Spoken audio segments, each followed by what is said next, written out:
day.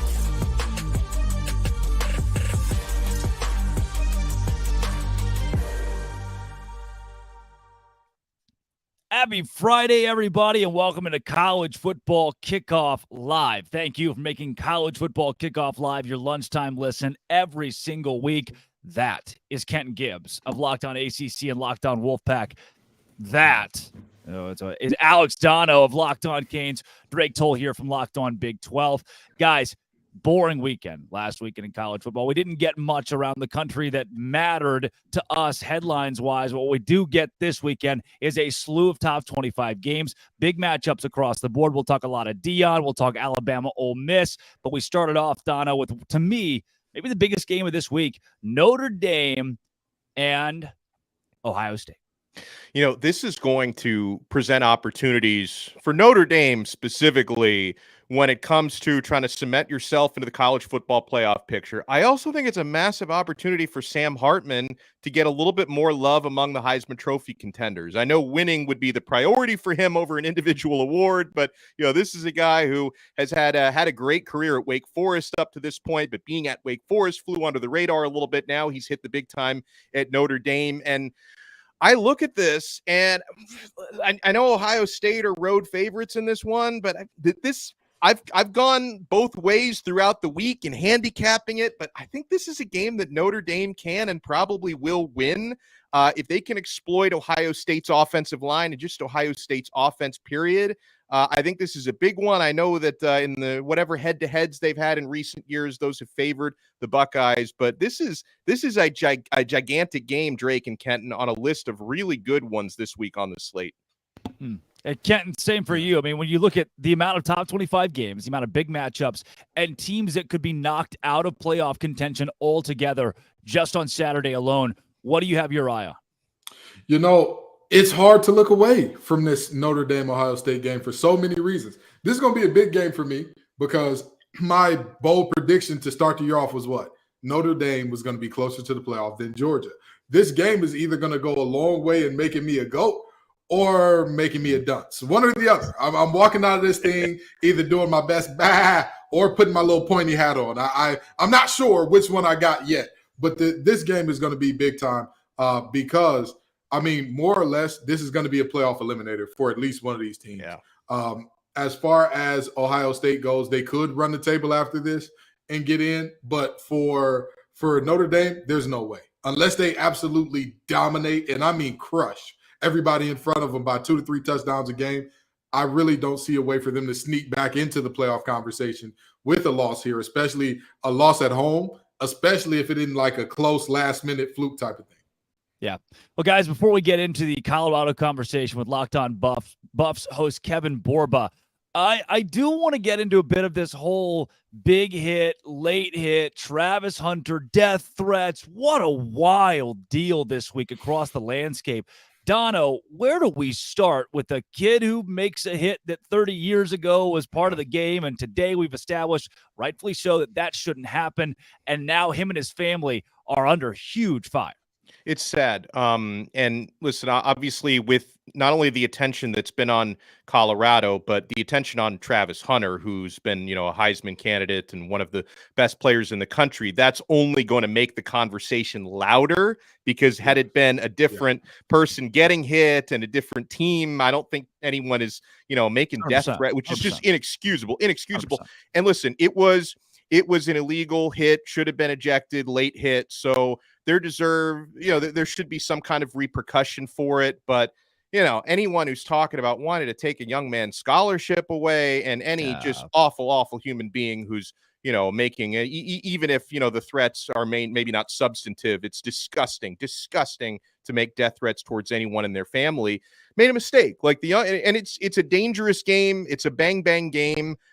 Hit illegal late. It is what it is. This stuff happens. Football is a very violent game. So at a certain point, you just have to say, unfortunately, in this sport that we love so much, these things happen sometimes. We've got to move on with our lives at some point.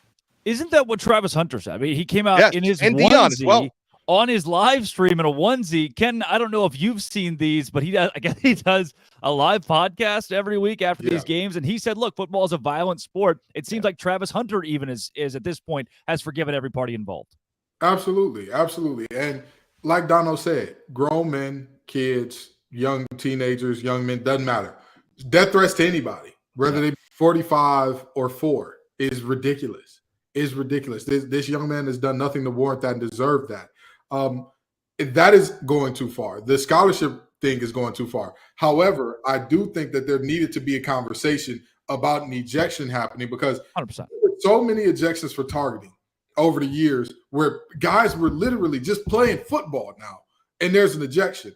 And here we have a case where the ball is clearly has already hit the ground. It is not catchable by any means, and you go and light a dude up. I think that there is a very good conversation to be had there about ejections, but all of this extra stuff beyond football, what are we doing?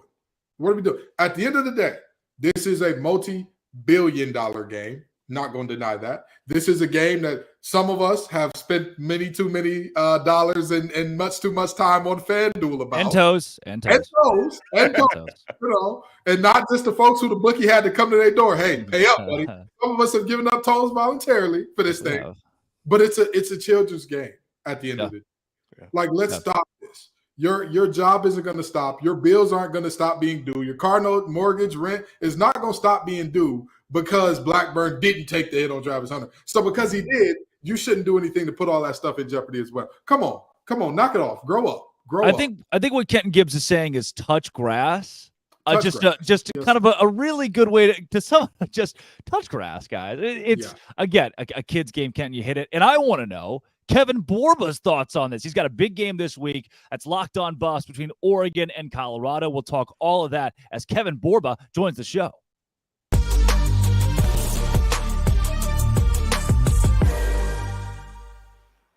Borba is back with the best haircut in the Locked On College podcast family of channels.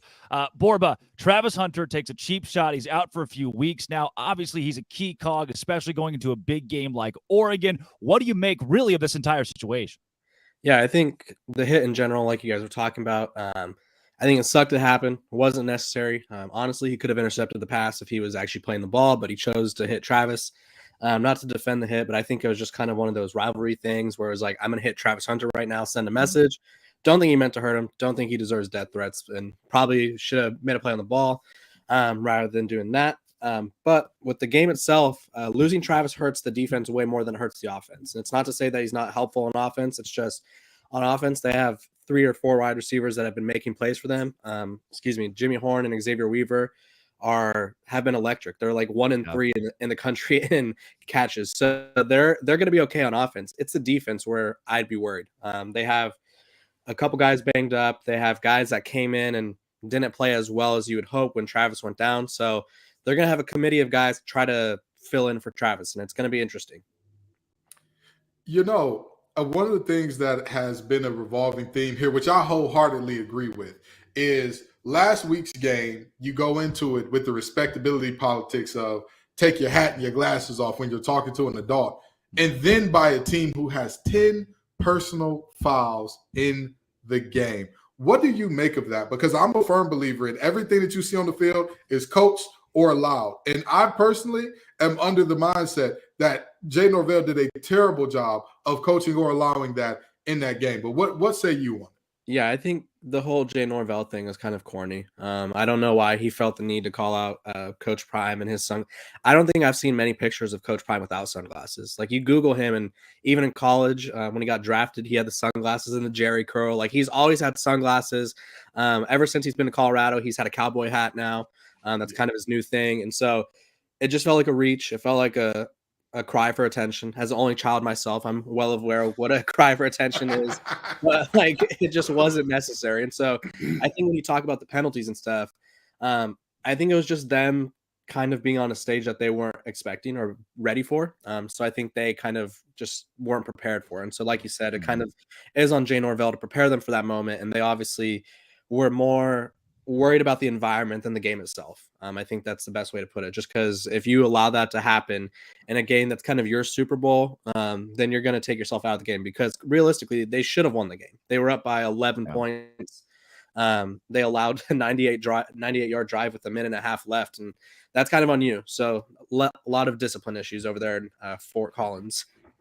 Borba, I'd love your perspective on all the buzz around Colorado football, because you're closer to the program than the rest of us. But at the same time, Coach Prime and Colorado have been arguably the biggest story in sports the last few weeks. All the ESPN shows and the debate shows, they tend to lead off on Coach Prime every single day. And, it's interesting to me as a Miami guy seeing all, the Miami alums on the Colorado sidelines. I mean, can you get some of your guys? Can you get Mason Crosby and like Bobby Pesavento and Eric Bieniemy out at some games? But it's like, this is such a big story, Colorado football. It seems to be kind of transcending the sports world right now.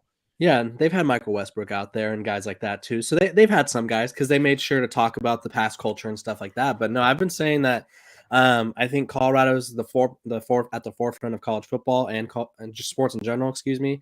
And I also think that this is the most popular college football has ever been. If you look at it throughout history, I think maybe USC with Reggie Bush was the pinnacle, maybe Miami when they were winning. But I've been saying this. I have people in my family, my girlfriend's family, people I haven't talked to since high school reaching out to me because they know I cover Colorado for Locked On and Athlon. And they're like, what is this about Deion Sanders? Like, why is he so popular? Like, I have random people I don't talk to asking me about Colorado football. And it's like the popularity of college football is at an all-time high because of him.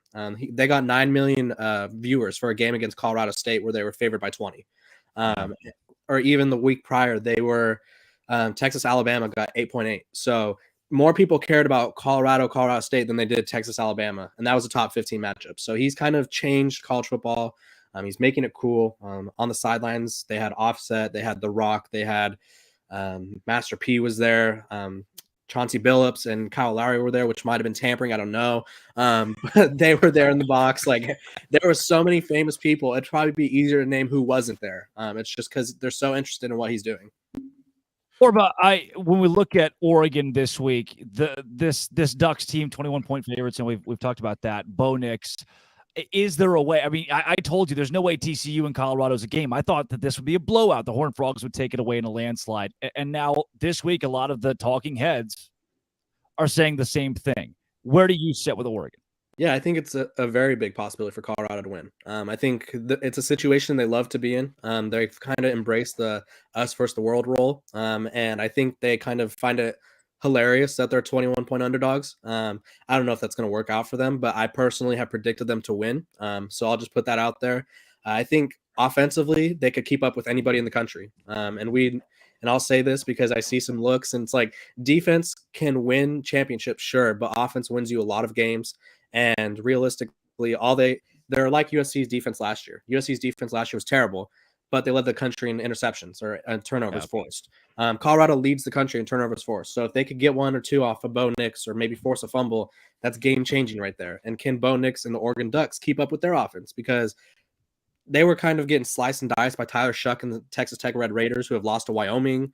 And Wyoming's a good team, no offense to them, but Texas Tech wasn't the team we thought they'd be. And so I think there's a lot of credit being given to Oregon, which they deserve, but I also think there's a lot of discrediting of what Colorado's done so far. Dan Lanning said when he found out that Colorado was going to the Big 12, what if they won? That makes their exit important. Right. And I believe I don't know too much about Coach Prime. I ain't gonna pretend to know everything about him, but I believe that he made the game what? Personal. Yeah. Personal. It's personal, baby. He did. It's personal. Do you believe in this Buffs team to pull this one off? In your prediction, I know it's going to be biased. I don't care. I want to hear it from Borba. Do you believe that this Buffs team pulls off the upset? It's not biased. It's just honestly watching this team play. It's like they always find a way. Shedeur Sanders reminds me of Bryce Young from last year, where when he has the ball, I'm like, he's probably going to score right now. Like he just has that vibe to him. Yeah. And then the thing about Dan Lanning is like, what he said, was it wrong? No. Like, has Colorado done anything? No. But would I have said it with Deion Sanders and like his cult-like following that kind of turn literally everything into something? No, I wouldn't, because now Oregon has a bigger target on their back. I think they already had a target on their back, and I think Colorado could win. It's kind of like the same situation we've been dealing with this whole time, and so I'm just going on the other side now because I've doubted them twice now. So I'm like, I'm just gonna flip the script and be like, you know what, I think they could win because offensively they have stars. Defensively, they could force turnovers, and while they can't really stop people, if you get a pick or a pick six like they did last week, that could be a game changer. And then their coaching staff are phenomenal at in-game adjustments for the most part. Their offensive coordinator we've seen him twice be silenced for a quarter and then put up like 400 yards of offense in the ensuing 3 quarters. And then defensively, they need a lot of work there, but I think they're getting more guys back from injury, and so that'll help as well. More transfers to learn, guys. Kevin Borba, your team is undefeated and a contender and has the biggest game of the week. Thanks for joining Locked On College Football Kickoff Live. Thanks for having me, guys.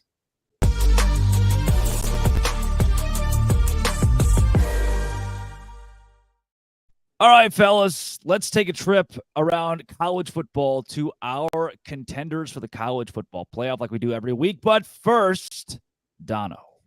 Well, first, we have to check out LinkedIn Jobs. You're a small business owner. These days, every new potential hire can feel like a high-stakes wager for your business. You want to be 100% certain that you have access to the best qualified candidates, and that's why you have to check out LinkedIn Jobs. LinkedIn Jobs helps you find the right people for your team faster and for free. You add your job and the purple hashtag hiring frame to your LinkedIn profile to spread the word that you're hiring. Folks, people will see it. I've gotten jobs through LinkedIn Jobs before. Simple tools like screening questions make it easy to focus on candidates with just the right skills and experience so that you can quickly prioritize who you'd like to interview and hire.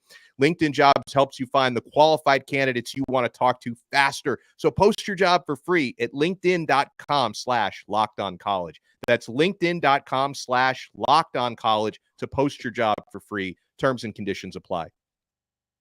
Guys, through now a few weeks, the public has eliminated Alabama, Tennessee, and Clemson from the college football playoff picture. But who is still in that picture, at least for now? The Notre Dame Fighting Irish can be in the mix. The road to the college football playoff begins tomorrow as they face Ohio State and the Buckeyes. What is the path to the playoff with or without a win for the Irish this week? It's time for this week's Playoff Hopeful.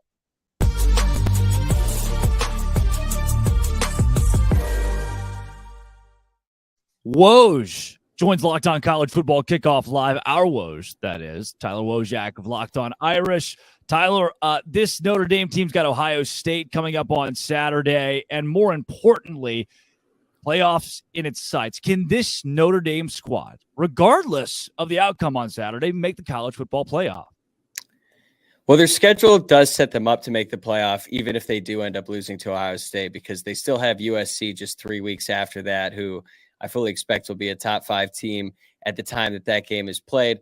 Not to mention Clemson later on in the year. I know that Clemson right now, stock isn't too high on them. But if they turn things around and Notre Dame goes 11-1 with a loss to Ohio State, then yeah, I think they're definitely capable of being a playoff team. And I haven't even mentioned the possibility that they beat Ohio State. And I think that's definitely a possibility as well. And if they do end up beating the Buckeyes on Saturday, the path is clear for them. At that point, they would probably shoot up the rankings, be close to the top 5, maybe even in the top 5 if they're able to pull off the upset at home on Saturday. But they've got the quarterback. They've got a bunch of talent around him. So I think they're definitely capable. We're just going to find out just how good this Notre Dame team is on Saturday at 7:30 p.m. Eastern. Well, as you said, find out. That's your word here, because you've got the wins against Central Michigan, Tennessee State. Who cares? The NC State game on the road, not only does Notre Dame win, they also cover. Have you seen enough in these 3 games to say squarely, oh, yeah, this team is going to beat Ohio State, or this team is a playoff caliber squad? I think they are a playoff caliber squad, but I won't know for sure until Saturday because there's still some questions. I think they're Ohio State is a really good team. They're a flawed team. They might not be as talented as they've been in recent years, and that's due in large part to the fact that they don't have a current first-round draft pick at quarterback like we've become to expect out of them. They've had C.J. Stroud, and they had Justin Fields, and Kyle McCord might end up being a really, really talented college quarterback. We just haven't really seen it yet. This is going to be his 4th start. Meanwhile, Sam Hartman is going to be starting his 50th game on Saturday. So it's kind of hard to tell, but I think we're going to learn a lot. I'm more interested to see what Notre Dame's defense really is. Again, they've been playing some really inferior opponents up to this point, but when you're going up against Marvin Harrison Jr. and Emeka Egbuka and Travion Henderson and Mayan Williams, like, who cares who the quarterback is at that point? No. Those guys are going to make some plays, and you're going to have to be ready to go on Saturday. Let's go there. Quarterback play, Woj. When it comes to Sam Hartman, who might be the best quarterback in America, that's a tough thing to argue. He very well could be in New York, should be in New York at the end of the year. Does this team go as he goes? Is it Sam Hartman or bust for this team's playoff hopes? No doubt. And we're kind of in uncharted territory as Notre Dame fans, or at least a space we haven't been in a long time, where the quarterback is carrying the team. Notre Dame has had some really good teams over the past decade plus. 2020, they went undefeated in the regular season. 2018, they did as well. Both seasons, they had Ian Book as their starting quarterback. And look, I loved Ian Book. He's a gamer, all-time winningest quarterback in Notre Dame history. But they weren't winning games the majority of the time because of Ian Book, whereas now they're winning games because of Sam Hartman. He elevates everyone on the offense, and I would say the entire team. Like, I feel like the defense plays differently. The coaching staff is a lot more aggressive. There was a period where they went 3 straight weeks converting on 2-minute drills at the end of the first half. They haven't had to do it at the end of the game yet because they've had such big leads in all of these wins. But you could see Marcus Freeman using his timeouts at the end of the first half when the defense is still on the field, because he wants the ball back to give Sam Hartman a chance to drive down the field. And every time he's had a chance to do that at the end of the half, he has. So he really elevates everyone around him. And it's really exciting to see, because I feel like most of the time when Notre Dame has made it to the playoff, they were missing that one key piece, and that's the quarterback. And they're not missing it anymore. Taking Sam Hartman out of the equation, though I know we just said we can't. Who is it that America doesn't know that's going to be the secret tool for Notre Dame's success down the road? On Saturday, I'm going to say Benjamin Morrison, the cornerback, and he's going to be probably under the biggest spotlight because he's going up against Ohio State's wide receiving core, and I would say they are probably at the top, at least for sure, the best wide receiver room in college football. USC could make a case that they're a little bit deeper. They go like 8 or 9 wide receivers deep, and that's certainly true. They have a stacked receiver room as well. But when you're going up against Harrison Jr. and Egbuka, like, those guys are so good. But I think Benjamin Morrison is a future first-round draft pick at quarterback. At Notre Dame, we don't get a whole lot of those. So he's going to have a great chance to prove why he's so good. Last year, he sort of burst on the scene in that Clemson game when Notre Dame upset I think Clemson was ranked 4th at the time in Notre Dame Stadium. Benjamin Morrison had 2 interceptions, one of which was returned for a touchdown. He was a freshman All-American this year. A lot of expectations for him in the Notre Dame fan base, and now he's going to have to. He has the chance to prove it in front of the whole world on Saturday. Woj, thanks for joining the show today. Of course, man. Anytime.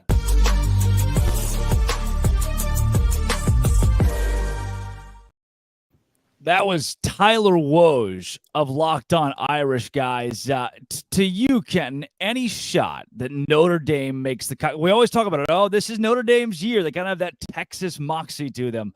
Do you think this is actually it? Absolutely. Absolutely. They don't just have a shot. There's a path. There's a very direct path for them. If you think about what they have going forward, I love the fact that we completely skipped over the fact that there's a Duke team that may be in the top 15 next week.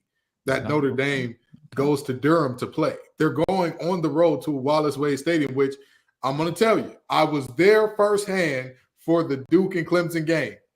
That stadium, while it was a road game for Clemson, was not very loud.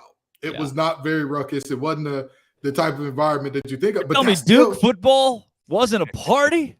But it's still a road win if they can get it. If they can get it. And then you look at the USC game. You're looking at a USC team that could easily walk in top 2 or 3 in the country, undefeated, all the things that cannot play defense still.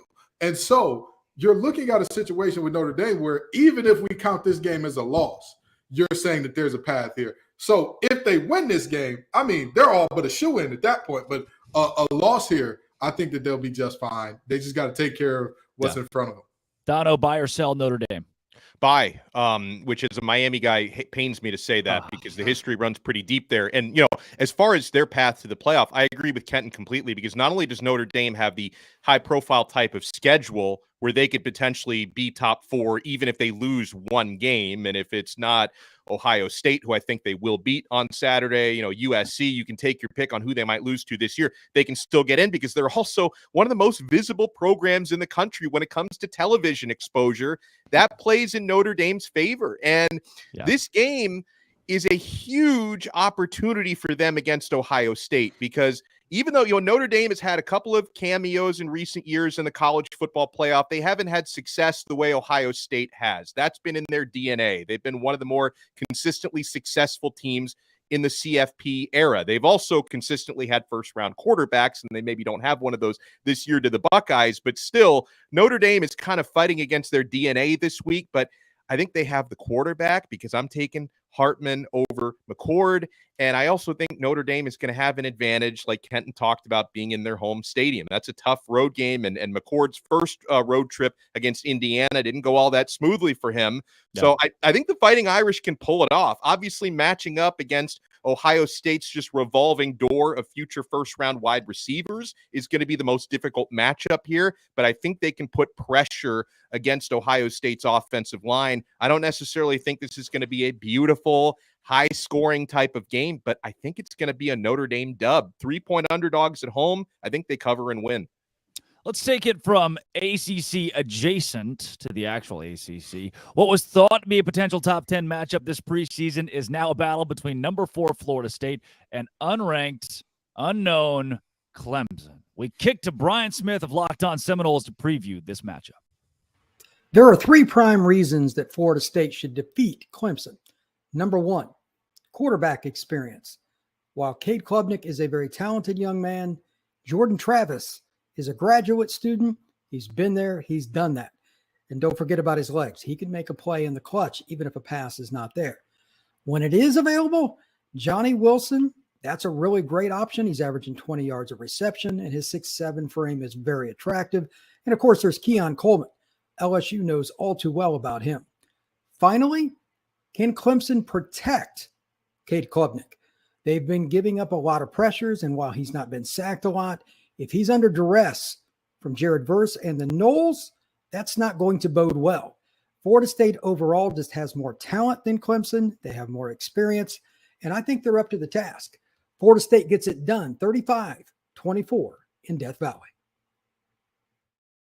That is a double-digit pick from Brian. Clemson over Florida State. What I do like about this game that bodes well, Dono, for Clemson is that it's 11 a.m. I mean, or bodes well for Florida State, I should say, is 11 a.m. I mean, this is not a night road test. I mean, yeah, it's just not all of college football is looking at this. It hasn't become the marquee matchup that it was supposed to be, and to me, that almost helps Florida State just roll in a game that they are certainly expected to win. Well, I don't think Clemson has been a home underdog since the George W. Bush administration, and I wasn't even alive for that, Dono. And they've also, oh my gosh, and they also hold, I think, 7 consecutive wins head-to-head against Florida State. But Clemson's not winning this game. Florida State are the rightful road favorites here. I just don't see Clemson being able to score enough to hang with them, and I thought that Brian hit the nail on the head when he talked about the talent discrepancy. A couple years ago, you didn't think you'd be saying that, against Clemson with a talent discrepancy, but they haven't adapted to the transfer portal. Dabo hasn't, the way that Mike Norvell clearly has. They've had a good mix at FSU of organic recruiting, but really just a boost when it comes to what they've done in the transfer portal. And, people may have reservations about Florida State. I like to buy low on teams because, yes, they labored to beat Boston College on the road last week. But a couple things on that, guys.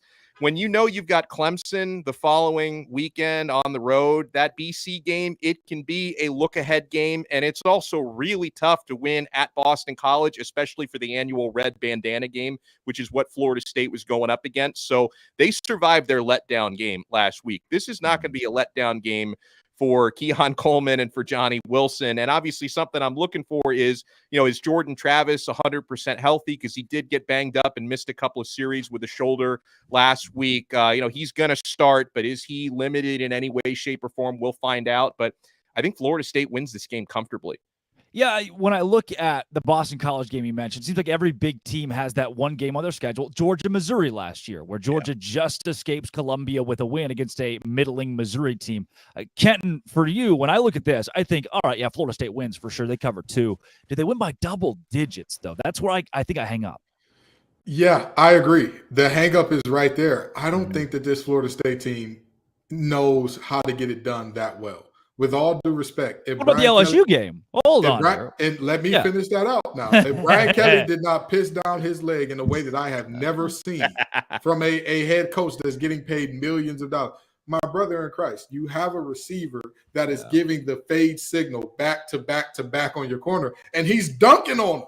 It's not like he's giving the fade ball and it's incompletion. He is completing these passes, and you stay in single high coverage for what reason, Mr. Kelly?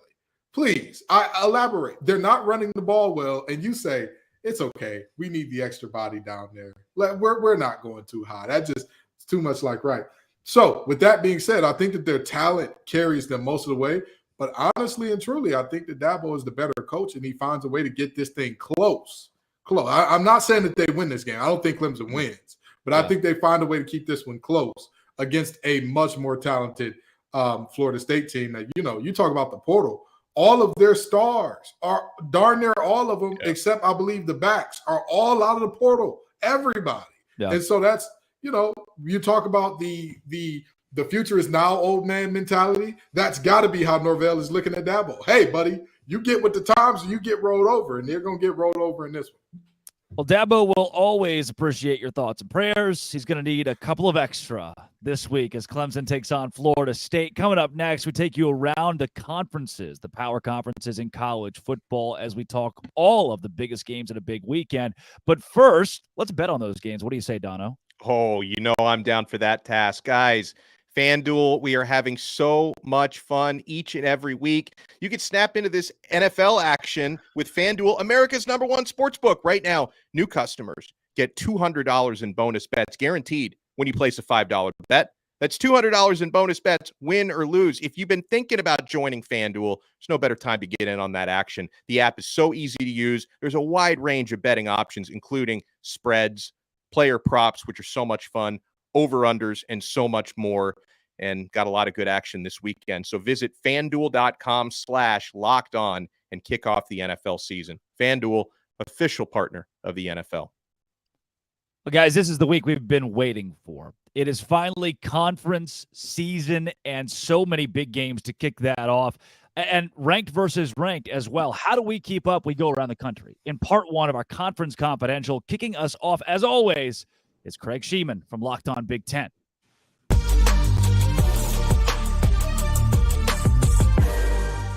There is no bigger game across the country than Ohio State at Notre Dame. This one has playoff implications. It's under the lights in South Bend Saturday night. It's on NBC. The whole country's going to be watching. Plus, the Buckeyes offense just finally woke up a couple of weekends ago. But you know what? The defense has allowed the fewest points through 3 games since 1975. This is generational stuff. Meanwhile, Notre Dame is led by quarterback Sam Hartman. He's the real deal. 13 touchdowns, no interceptions so far this year. And you want to get the remote control out because while that game's going on NBC, on CBS at the same time, we're going to white out at Penn State as they host a very stingy Iowa Hawkeye team in a battle of undefeated top 25s. Another battle of unbeaten square off in Ann Arbor Saturday afternoon as Rutgers visits Michigan. This will be Jim Harbaugh's first game on the sidelines following his 3-game suspension. And tonight, it's Friday Night Lights in the Big Ten as Wisconsin travels to West Lafayette to take on Purdue on FS1. Both of these teams are supposed to have this new air raid attack offense. Let me tell you something.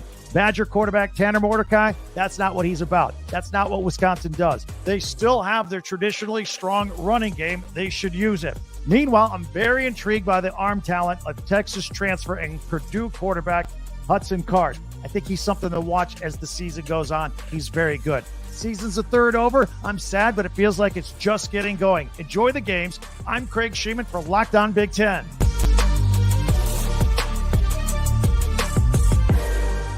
Week 4 in the Pac-12 is loaded with a trio of top 25 matchups, and Colorado is not the biggest one, though it certainly is an exciting one. Spencer McLaughlin here for Locked On Pac-12. Oregon State and Washington State are playing what some are dubbing the first ever Pac-2 championship game in Pullman this week, a battle of top 25 undefeated football teams to begin conference play, a tone setter really for both of them. Oregon State looking to solidify their case as a Pac-12 contender, Washington State looking to squarely put themselves into that discussion. And make no mistake about it, a win over Oregon State would do just that. The Beavers are a good football team, and the Cougs at home in front of what should be a rockin' Martin Stadium are going to do their best to get that win, go to 4-0, move up the rankings, and get their highest rankings since 2018 if they are moved up the way that they should be if they're able to win the football game. Colorado travels to Oregon.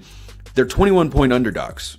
Where have we seen that before? It always makes it interesting, and it always is with Coach Prime. UCLA also travels to Utah to take on the Utes. Looks like Cam Rising might play for the first time in 2023. But for Oregon State and Washington State, it's about which quarterback plays better, Cam Ward or DJ Uiagalelei. Both guys at their peak are really good quarterbacks who are productive and lead their offenses in a really, really solid fashion. But at their worst, they're guys who are completing a low percentage of passes and turning the football over, putting it in harm's way, and that can really stifle things offensively. I think Cam Ward has to play better than DJ Uiagalelei in this game for the Cougars to get the win, because I trust Oregon State's run game more than Washington State's. But this is a battle of two solid defenses who are going to be playing a game that feels like it's about more than just football, and that's because it is. 3 top 25 matchups, 6 games overall this week in the Pac-12. Going to be really, really fun to see how things shake out.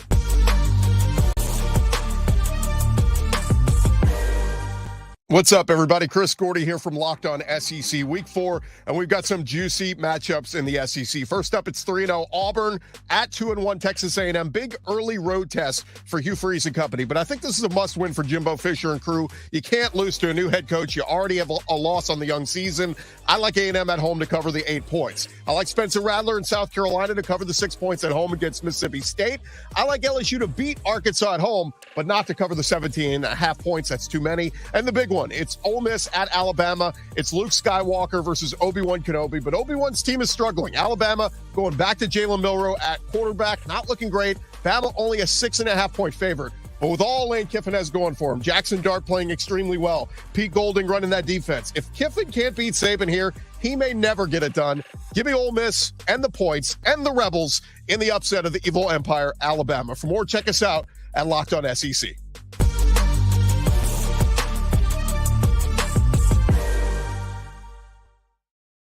Wow, Gordy wearing a Joe Burrow shirt with pride this week. Tell him what it is, Chris Gordy.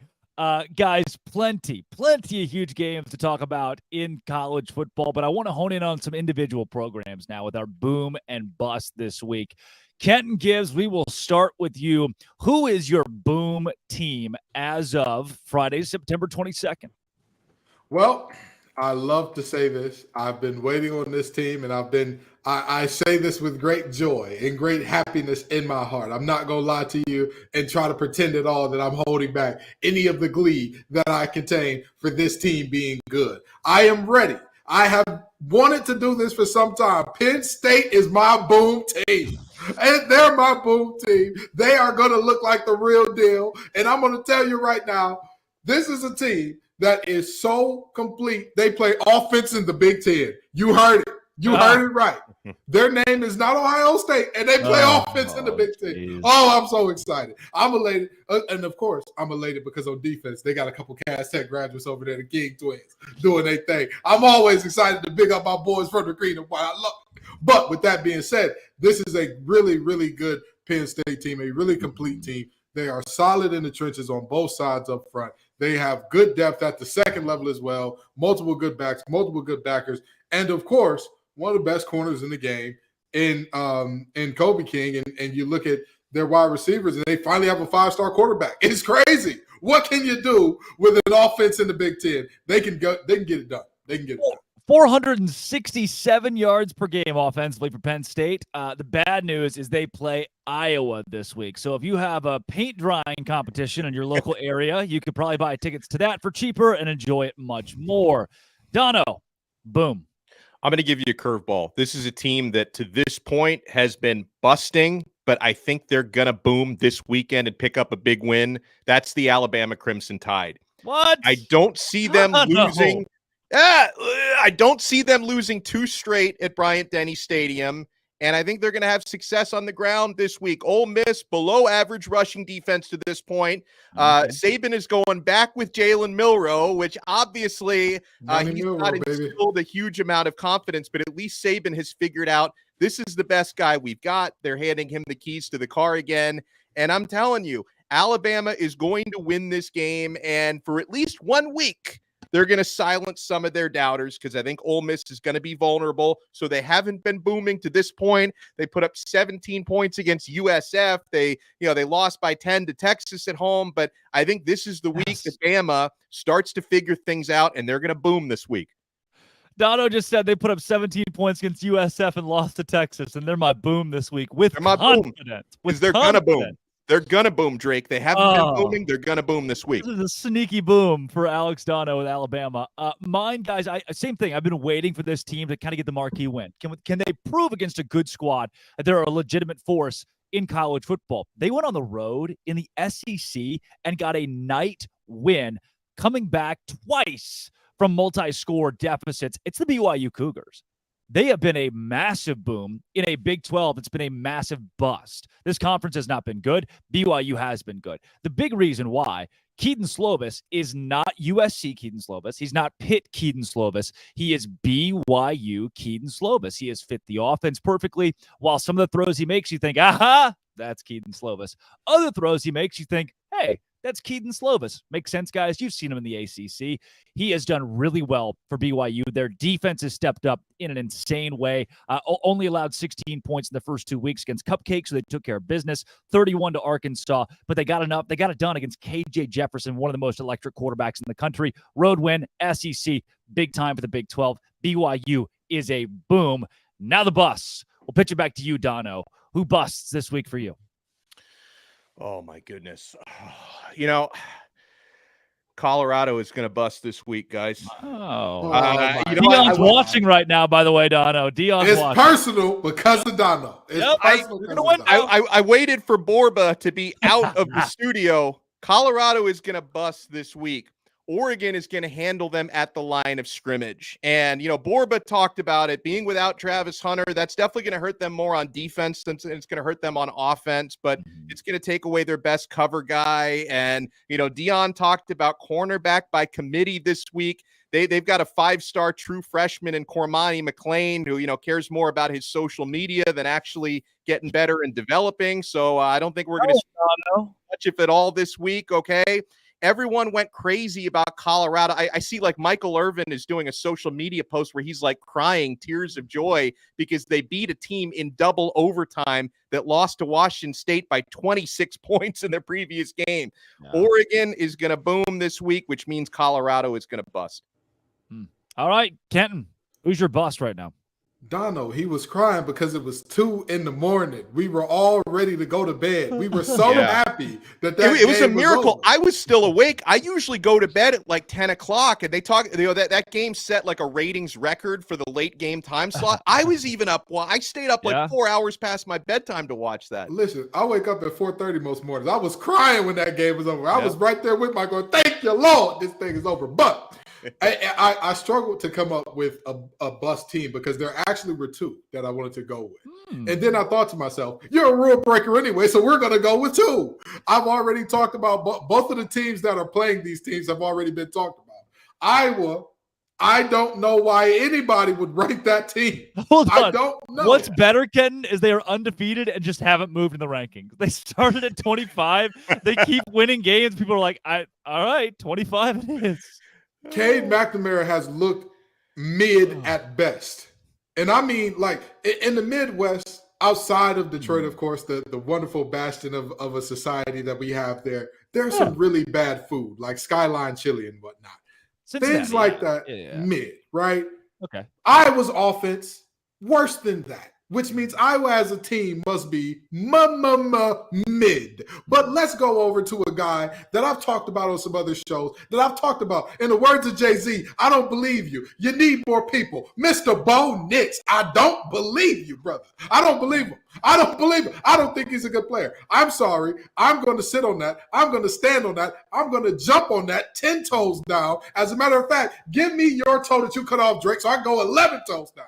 I don't believe in Oregon because I don't believe in Bo Nix. Dan Lannon made it personal. I think that Colorado pulls off the upset. 2 bus teams for you right there. And we went completely opposite on that one too. This Absolutely. is great. This is Dono versus Gibbs this weekend. Absolutely. I don't even know what to do with this now. I feel like the middleman here.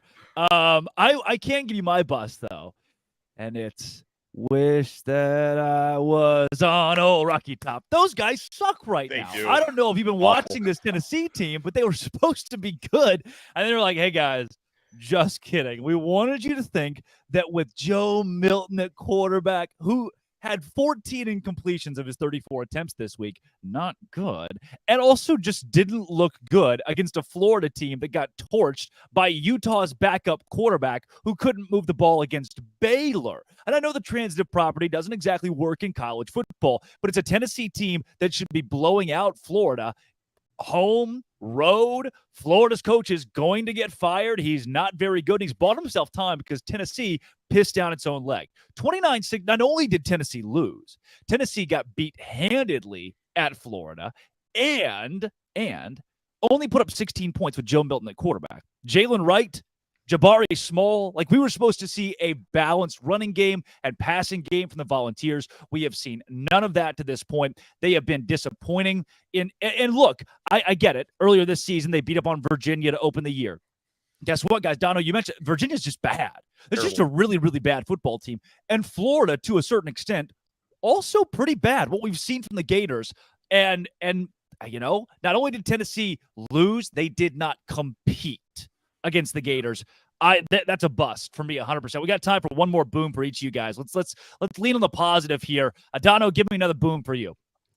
You know, I'm stealing Kenton's thunder, and maybe he stole mine because Penn State is a massive boom for me for all the reasons that Kenton talked about.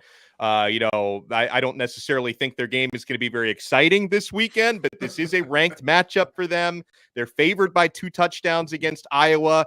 If they don't cover this week, it'll probably be because they get so bored playing against Iowa. But Penn State has been a massive boom for me so far. All right, Kenton. Now let's diversify here. No more Penn State talk. Yeah, You're another boom for you. Another boom. I got to get this guy his guts. I give credit where it's due. Right. I thought that he was a lifelong defensive coordinator, but he's showing his behind as a head coach in year 2. Brent Venables, come on down, baby. He is out there doing it at Oklahoma right now. And they're playing up against whoa. This is boom, not bust. Yeah. Brent Venables is a boom? Yes. Listen, I know most Another people curveball. don't. I They know beat most Tulsa? I know most people don't want to believe me here. I know most people have this team saying, hey, this Me, Cincinnati I am most team, people. This Cincinnati team not only can, but will pull off the upset here. I think Brent Venables gets this one done. Now, I'm not going to make this my level 18 lock. Now, I ain't going that far with it. But I think that Brent Venables has his team playing inspired. He's now drawing up those exotic, crazy blitzes that you saw at Clemson again. That is giving offensive coordinators nightmares. And to think, if you can give an offensive coordinator in the Big 12 a nightmare, you got to be doing something special because that's a defense is optional type of conference. And yet, that team has whooped the wheels off of pretty much everybody that's been in front of them so far this season. I've got to give them a boom because I think they get it done against Cincinnati.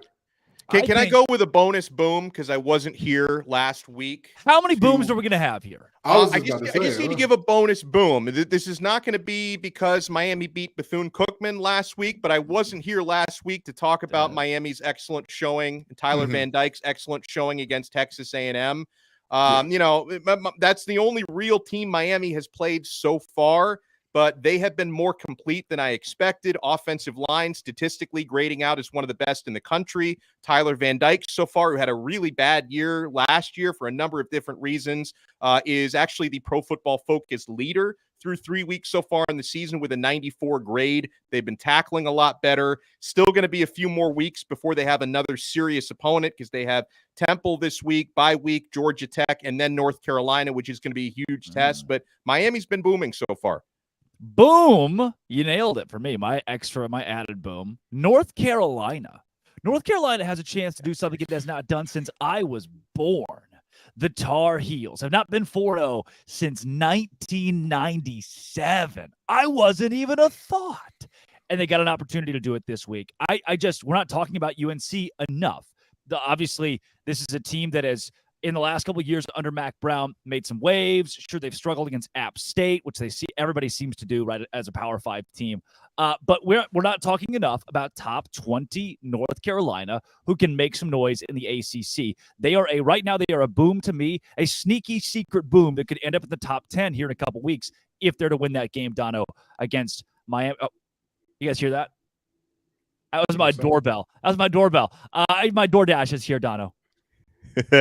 Well, I hope my DoorDash is going to be here soon. Guys, missing that syrup on your pancakes, or maybe you just ran out of your favorite coffee creamer? With DoorDash grocery delivery, you can get what you want right when you need it, folks. You've trusted DoorDash to deliver your restaurant favorites. Now you can get grocery delivery that actually delivers too. With thousands of grocery stores to choose from, you'll find the best in your neighborhood and boost your local economy with each and every order. And if you want even more value, you can save on all your grocery and restaurant favorites with a $0 delivery fee on all eligible orders with a Dash Pass membership. Get 50% off your first DoorDash order up to $20 value when you use code LOCKEDONCollege at checkout.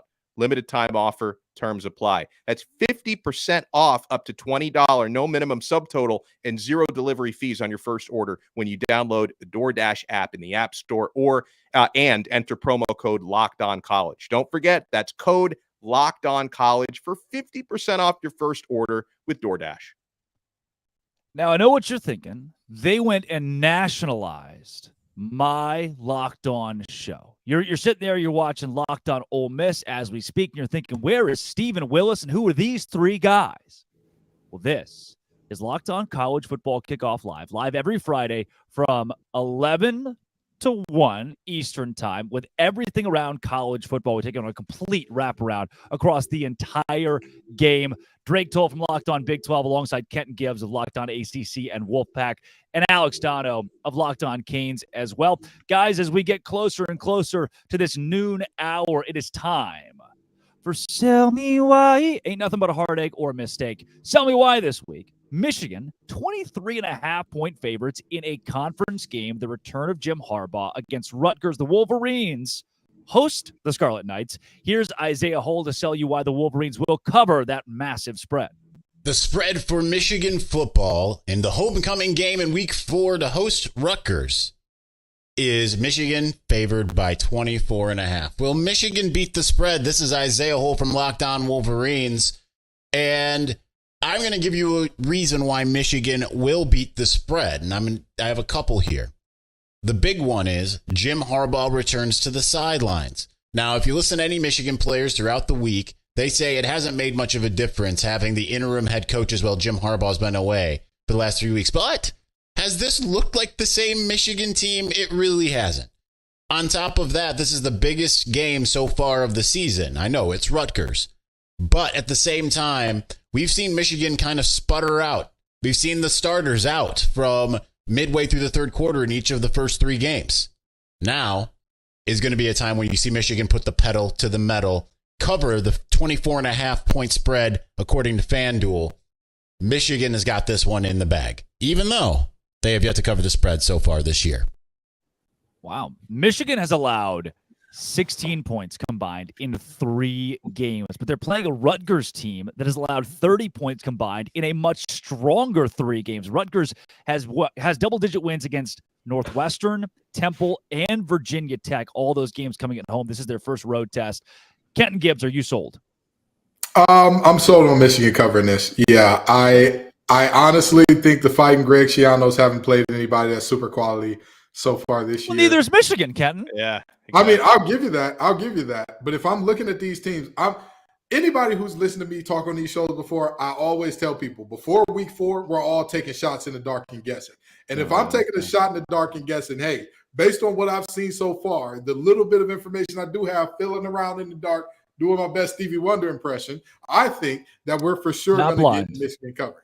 Yeah, not just a little visually challenged, not blind. You know, need a little help every now and then. Not blind. But I think Michigan gets this done, and I think they cover. He sold me. Why? He sold me on this one. Dono? He didn't sell me, because if the way you end your statement is, even though they haven't covered a spread yet this year, that doesn't make me too confident in betting a spread this big. It's all about the margins here, Drake, because if it was Michigan minus 20.5 instead of 24, 24.5, I'd say, okay, they'll probably win it by 3 touchdowns. This one is too rich for my blood. Rutgers has run the football pretty well this year. They put up 254 rushing yards against Temple earlier this season. I know that's not Michigan, but all this to say, Michigan's going to win this game. I just don't think they win by that much, so I'm not sold. Yeah. It reminds me of like the Indiana-Ohio State game earlier this year, where it's, hey, really, really good team that should obviously win against another Big Ten team that plays good defense and has an offense that runs the ball. We slow the game down. It's just tough to win by 24 points in the Big Ten, especially when Michigan's offense has been methodical at times this season. Looking at, Bowling Green, UNLV, and ECU, they're averaging around 32 points per game. That is not a lot in your cupcake non-conference. You're supposed to be lighting things up with an offense like that at Michigan. So maybe this game does end 31-14. That's a cover. That's 24 points we're talking about here. I'm not sold on Michigan, although one of us, Kenton Gibbs, is. How about this one? Utah minus 4.5 and climbing. This one is soaring against UCLA. Utah opens Pac-12 play tomorrow by hosting the undefeated Bruins in Salt Lake. Here's JT Wistersill to sell you why the Utes are going to cover 4.5. The Utah Utes and UCLA Bruins face off in one of several top 25 matchups this week. So Utah's favored by 4.5 over UCLA. And if I was you guys, I would be all over taking Utah to win big in this one. Even if Cam Rising doesn't play, I still like Utah to win this one by more than 5 because of their defense. Utah has yet to give up more than 14 points in the game, and they've only allowed a combined 31 points through 3 games so far. And that's not just from playing a cupcake schedule. They've taken on Baylor, Florida, and even Weber State, who is an FCS team, but they're a top 10 FCS team. So this Utah defense is tested. They got a lot of returners from last season and a lot of really prime players who are ready to step up. The Bruins will be starting 2 freshmen, Dante Moore at quarterback, who will be making his first ever Pac-12 start. And he'll be doing it against one of the toughest road environments in the Conference of Champions, because this is a Utah team that is 28-2 at home going back to 2018. And the Bruins have not fared well under Chip Kelly going to Utah. So take Utah to win big in this one. Wow. One host tells us his team never covers the spread. The other tells us 28-2 in the last 30 games in Salt Lake City. That is enough. I am sold. I think Utah is still the best team in the Pac-12 with consecutive championships until I see otherwise. Kenton, give me Utah in this game to cover. They're going back to back to back. This is not a Utah team to be trifled with or mess with. And for all the talk about Deion is personal, I think that Whittingham up there at Utah is doing the exact same thing, just in a much more quiet manner.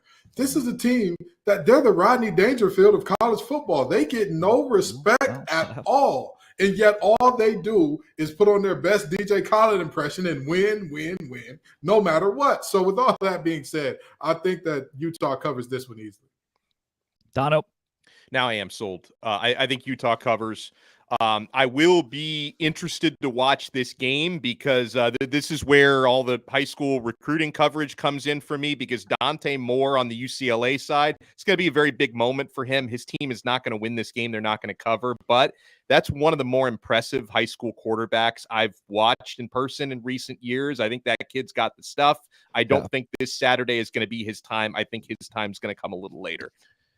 We got a whiteout on Saturday night. The number 7 Penn State Nittany Lions, 14.5-point favorites over the number 24 ranked Iowa Hawkeyes in Happy Valley. Zach Seiko will sell us why the Nittany Lions will cover 14.5. Hey, it's Zach Seiko with Locked On Nittany Lions, and I'm here to tell you why you should be betting on the Penn State Nittany Lions to not only win, but cover the spread against the Iowa Hawkeyes in the whiteout game. I got a few reasons for you, and the first one is that whiteout environment. whiteout conditions in Beaver Stadium in Happy Valley, Saturday, September 23rd. When you have a whiteout game for Penn State, it's already a 7-point, 10-point advantage in favor of the Nittany Lions. So you give them an automatic 10 points to start when it is the whiteout game when it comes to the spread. And we know that this one is 14 against the Hawkeyes. The second reason here is revenge. Penn State has a lot of revenge on the mind here. As back in 2021, when Penn State and Iowa were top 5, they met out in Kinnick Stadium. Penn State should have won that game, lost Sean Clifford. They were up by double digits. The injury to Sean Clifford just derailed everything. And then they lost the game, and everyone was saying, all the Iowa Hawkeye fans and coaches too were saying that Penn State players were faking injuries. Not cool. James Franklin's definitely going to remember that. And the third reason is Penn State's just significantly better going into this game. The roster is intact. Iowa Hawkeyes are facing some injury concerns. They're going to be without their leading wide receiver and Luke Lachey. He's also their number 1 tight end. They're going to be missing their 2 running backs, their first and second string running back. They got to go down to 3rd on the depth chart. And a defense that is going to be feisty. They're going to blitz a Cade McNamara, who's not very mobile. Those are my 3 main reasons why Penn State gets it done. They win, they cover the 14, and it's going to be a fun whiteout, at least for Penn State fans. Anyway, subscribe to Locked On Nittany Lions for more Penn State football content. Me. Penn State beat Illinois 30-13. That is not covering. It's covering 14.5, but it's not covering against an Illinois team that's not near as good as Iowa. And in the Big Ten, again, it's tough to win these games by more than a couple scores. 24-14, 27-14. Once again, I am not sold on the Nittany Lions despite a whiteout. Let's take it to Dono. If Penn State wins by more than 14.5, I wouldn't be surprised, but I'm not putting my money on this one, guys. This is a good abstain, right? This is a good abstain. This is a good abstain. It's like if they win by 3-4 touchdowns, would it surprise me? No. Am I willing to put my hard-earned money on it? No. Now, why I would lean to Penn State winning this game by close to that number is he talked about all the injuries on Iowa's offense. I just don't think Iowa's going to be able to score consistently. But then at the same time, with that zone defense they play, I think they're going to keep everything in front of them, and maybe the chunk plays won't be there for Penn State. So I could see this one being a little bit in the muck, so to speak, and not being that high scoring of a game. So all this to say, I'm not sold. I'm going to say this, and I know some people are going to look at me and say, Ken, you're talking out both sides of your mouth. You're reneging. I think he's selling us a lemon here. Yes, Penn State is my boom team. I'm not buying. I think that Penn State has control of this game from the start.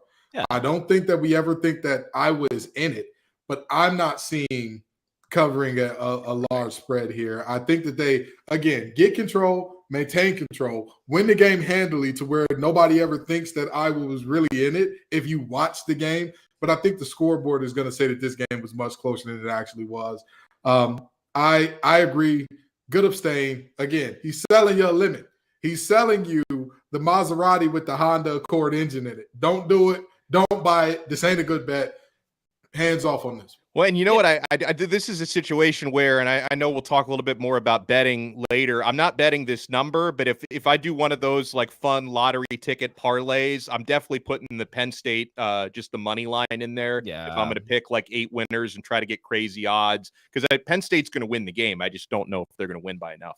Right. Well, you think about this again, Big Ten. This is a Penn State's in control 24-7 late in the fourth quarter. Iowa puts up a garbage time touchdown, and the score looks much closer than the way Penn State actually dominates, or even, again, 27-14 is not a cover in this scenario. That's why I can't be sold. I can be sold, though, on Ole Miss to at least give Alabama a run for its money, and whoever runs out at quarterback for the Crimson Tide. Let's go with Locked On Ole Miss to preview this game.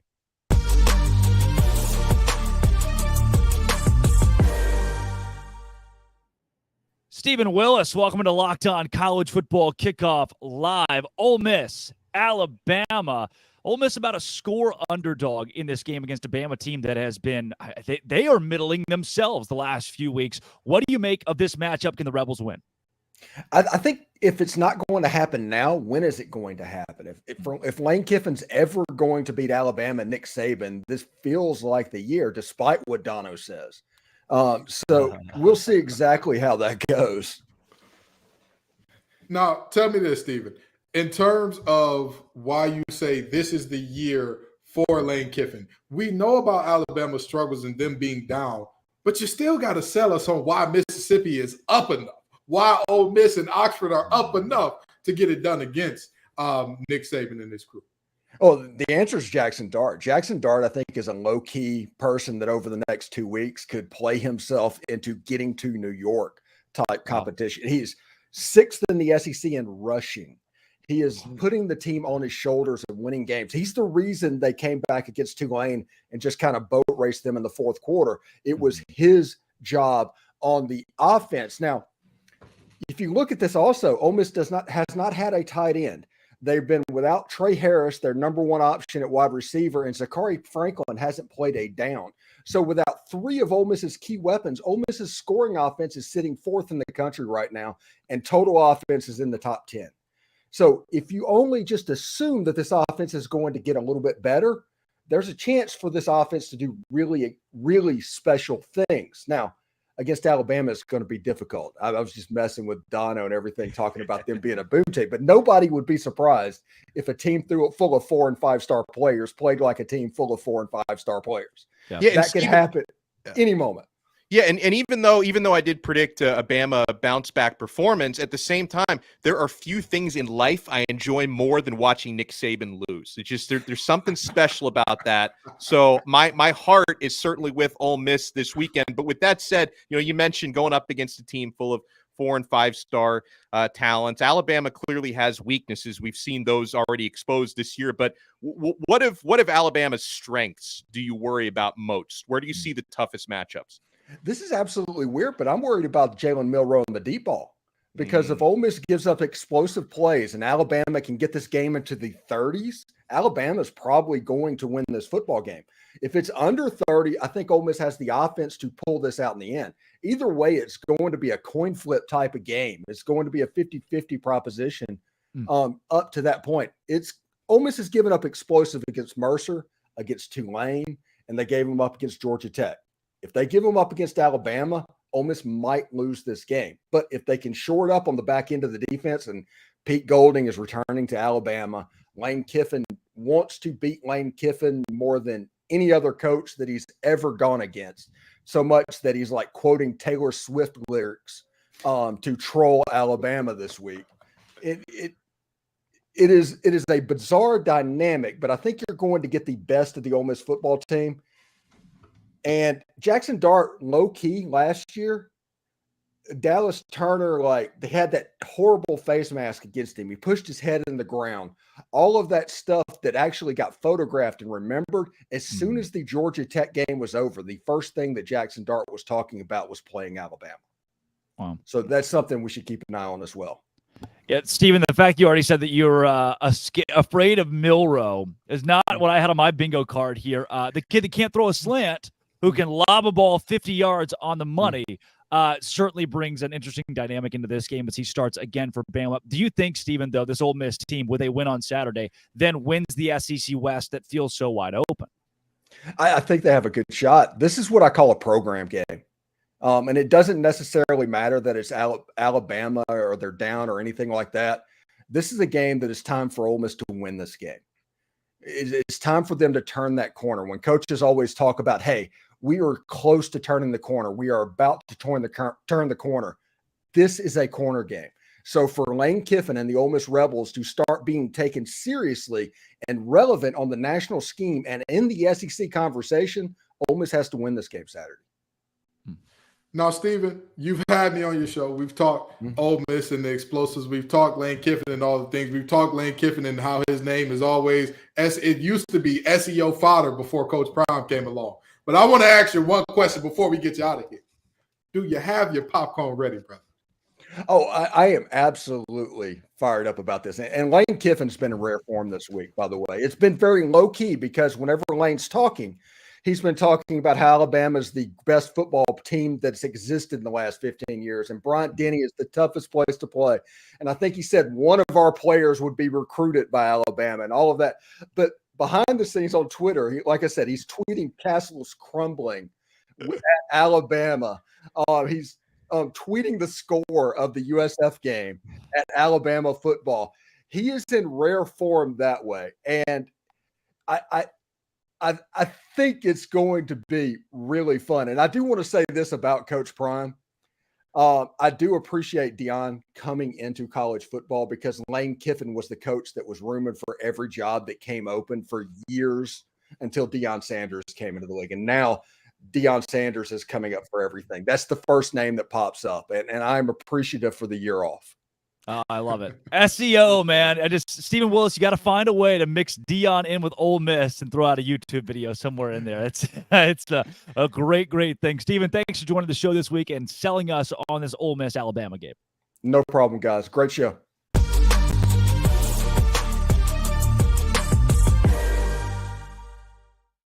Coming up, we have Conference Confidential Part 2, and we also talk about coaches who are on the hot seat and brushing up on their LinkedIn profiles. Right, Dono?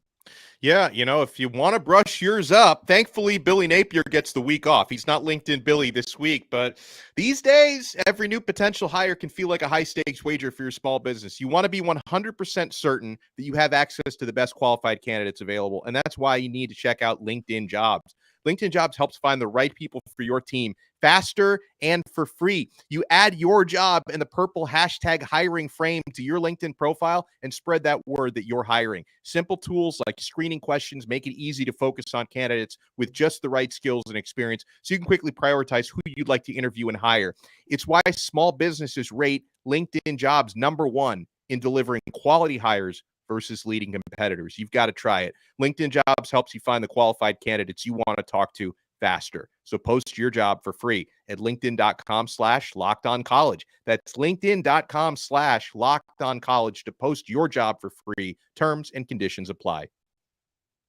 All right, guys, I'm just reading this here, and it's Conference Confidential Part 2. We did the SEC earlier, and Harry Belafonte was an American singer, actor, and activist who popularized calypso music with international audiences in the 1950s and 60s. This is the same guy that sang that Deo.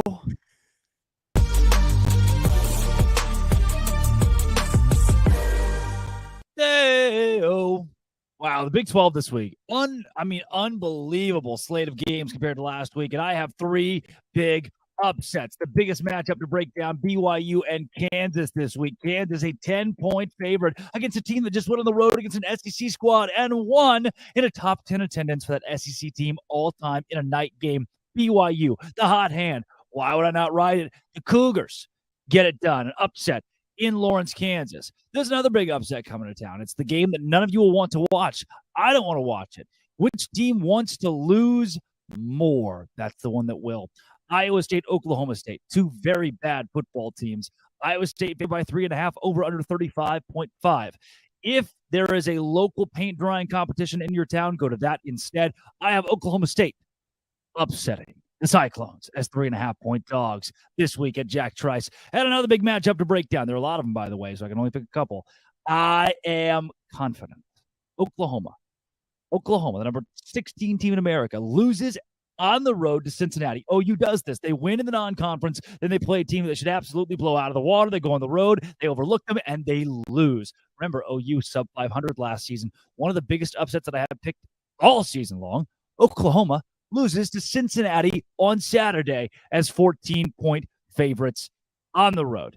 Cincy gets it done. Everything else, all fun and games. The Big 12 sucks right now. Hopefully they can do a lot better this weekend. That's the goal, right? Watch on Lockdown Big 12 later this week. Dave Schultz with your Week 4 Sun Belt Conference preview. Big ball game, Marshall hosting Virginia Tech. Good for Virginia Tech going into Huntington. Ball game is sold out, and it is on ESPN2 this weekend. Marshall was a 7-point favorite. Now they're down to 4.5. It hasn't been aesthetically pleasing, but Cam Fancher, the starting quarterback for the Herd, is 8-1 as a starter.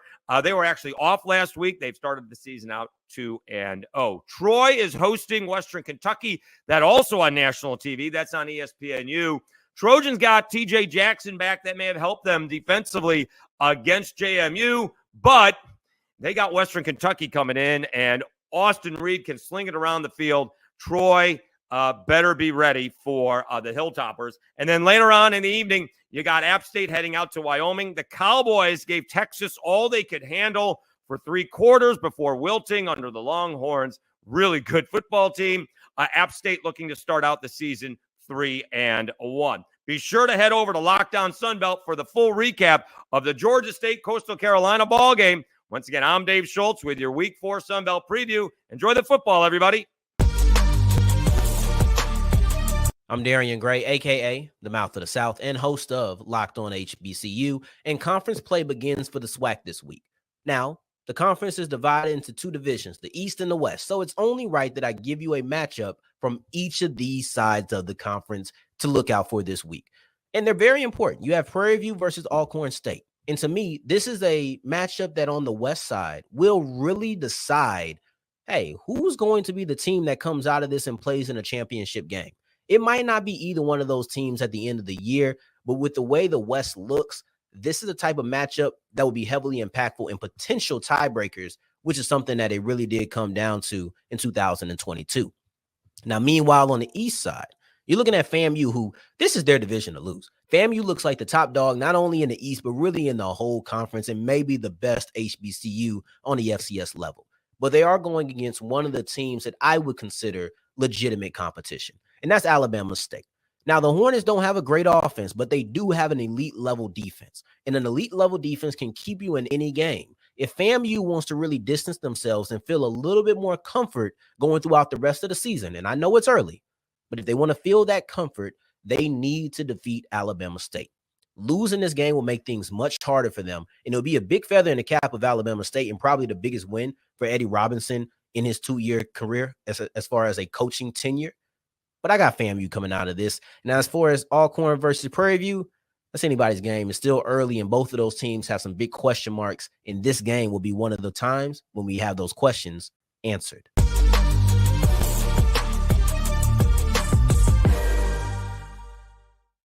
Wow. Daylight come, and we want to go home.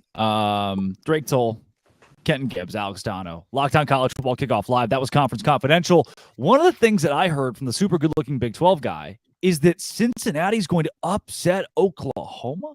And as we talk about our prove-it-week teams, guys, to me, this is a prove-it week for Oklahoma. Can they prove that in week 3, week 4, coming into conference play, that they can beat a team they're supposed to? Because we all know the Kansas State losses they've had the last couple of years. They had a 6-7 season last year. This OU team, Brent Venables, they need to prove me something, even as 14.5-point favorites at Cincinnati, the same team that lost to Miami of Ohio but won on the road against Pitt.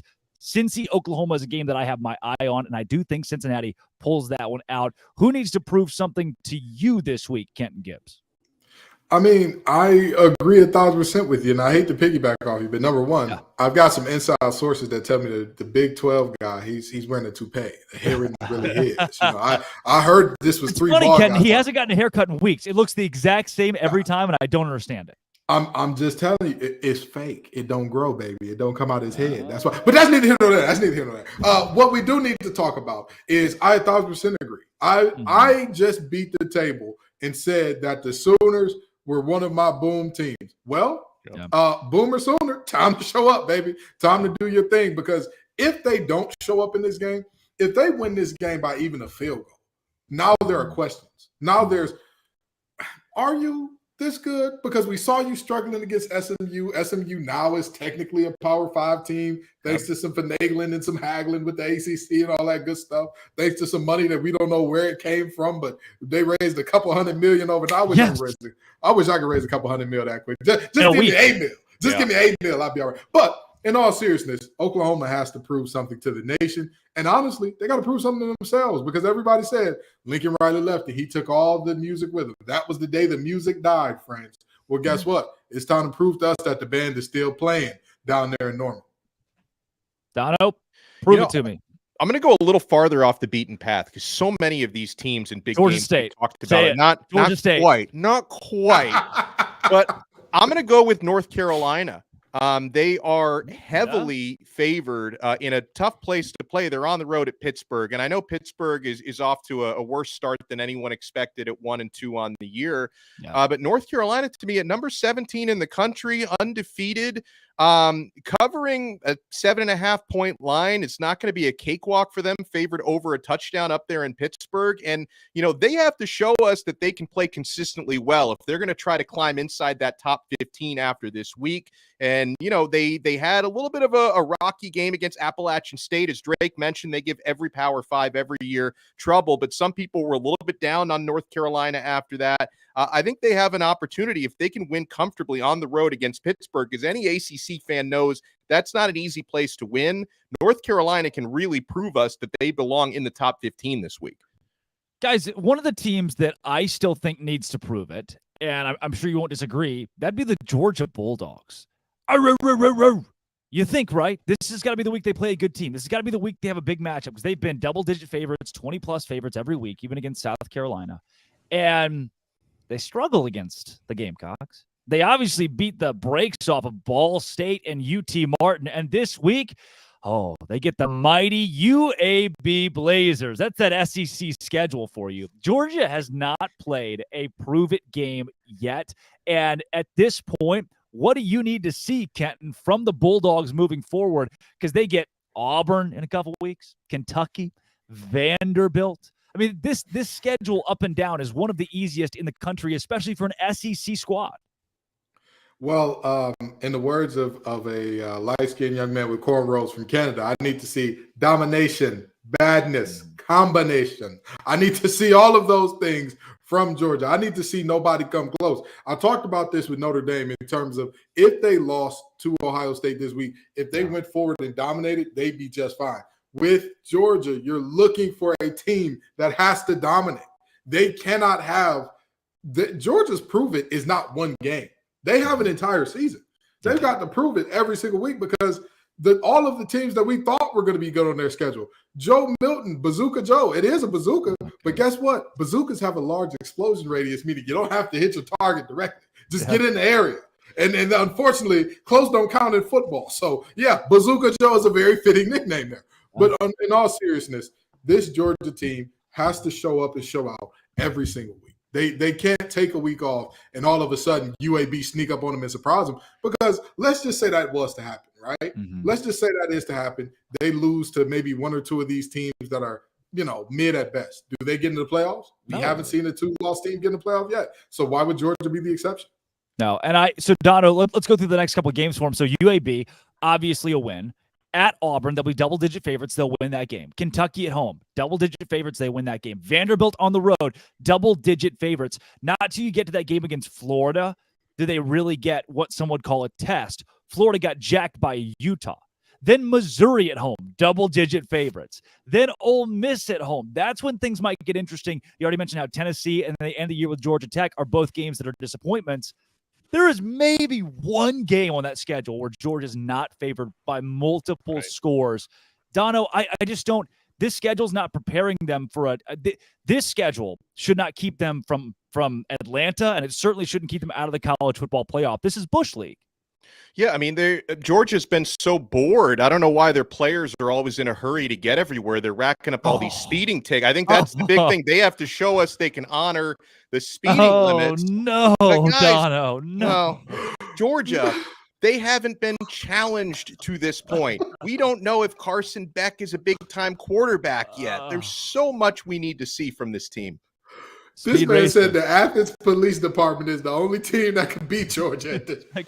So far, only one can stop them. Only one thing can stop the dogs. That's the law enforcement. Yeah, I think, Dono, you hit the nail on the head with Carson Beck. It's like, do we buy or sell on him? It's too early to tell for that guy. They took care of business against UT Martin and against Ball State, but South Carolina, they really struggled in that game to the point where there was a spot in after halftime actually where South Carolina had a 62% chance to win that game. I mean, they were not just squarely in it; they were in control for a portion of the game against Georgia between the hedges. And now, again, they don't get tested against UAB. They might not really get tested the rest of the season, depending on how good Ole Miss looks down the stretch. Maybe Tennessee can put it back together. But to me, I look at Georgia and I see a team that I think, all right, I mean, yeah, they're not as good as they were last year or 2 years ago, but they could walk to a college football playoff appearance with how down. I mean, we talk about how down the Big 12 is. Guys, give me one dominant team in the SEC. Can anybody tell me but at the same time, give me the dominant force in college football. We are missing a big dog for the first few weeks. We are missing the team. You go, shoot, they've proven it so far, and they look legit week in and week out. Florida State could have been that, and then that Boston College game. Maybe Texas could be that, but they were almost tied with Wyoming in the second half. I'm waiting for the team that says, all right, we're them, and I don't see it yet. Kenton, Dono, do you disagree with that? Have we seen somebody rise above the crop here? I mean, with all due respect, and I know that people are going to look at me crazy when I say this because they haven't played anybody so far, but you can only play who's in front of you. Yeah, the boys with that big block M on their helmet have looked like gods amongst men. They have destroyed everybody who has defensively, especially, yeah, for sure. I mean, defensively, offensively, nobody has come close, and I think that that's the most interesting thing about it because we all know Harbaugh is not a defensive coach. Like as much as you think of his teams as physical in the trenches, that's where they're going to win the game. He was a quarterback. He is an offensive mind that doesn't get the credit because his offensive mind works in a way that he draws up a trap and an ISO that look exactly alike and are going to get your three technique way up the field in order to make that thing work. It's hard to get so deep in the X and O's on you. I have no idea what any of that means. Yeah. Don't worry about it. You ain't the only person. But the reality is very simple. I think Michigan getting Harbaugh back is much bigger than most people think it is. And I think that team is the bullies on the block this year. It's just that they haven't won a chip yet, so people can't give them the credit. And they haven't played anybody and it goes back to my point. I do believe Michigan is a college football playoff caliber team. They beat Ohio State this year. They probably run the gauntlet in the Big Ten. But to this point, they haven't played anyone. Who is a team that has played somebody and won a big game and then has just dominated and taken care of business? Again, I think Florida State's a team to make the case for until the Boston College debacle. So, I mean, give me one team, and maybe it's like a Miami who's kind of hidden down there still that has beat Texas A&M, beaten a Power 5 squad.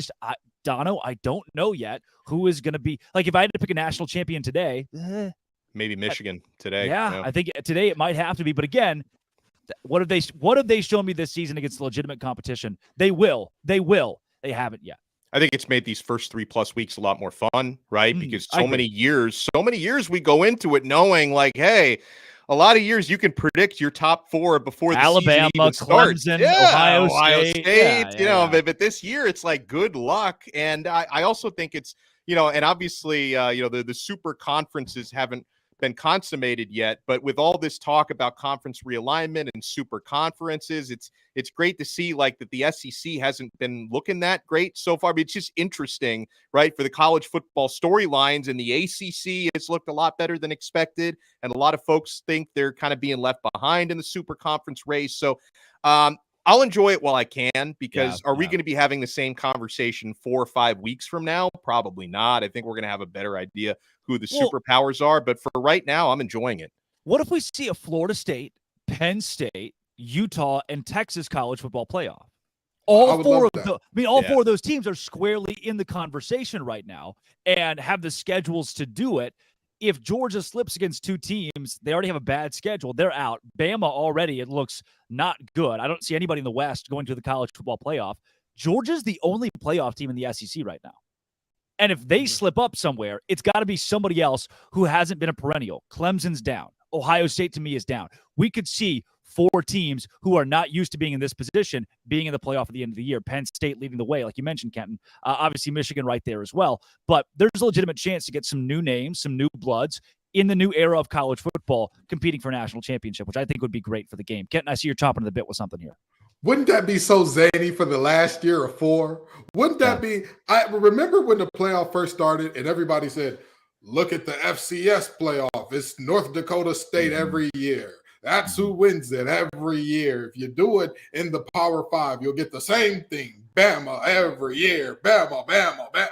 Now look at them. They can't even find a quarterback. They can't find somebody that's going to throw it and hand it off. Well, what a great time it is to be a college football fan. Again, when you think that things are at their most boring, if you truly look around the college football landscape, there is beauty all around you. There's excitement all around you. There is storylines all around you. Miami's got an 8th-year tight end, an 8th-year guy that still wants to seek a 9th year. Yeah, he's applying for a 9th year. Hey, what are we doing here?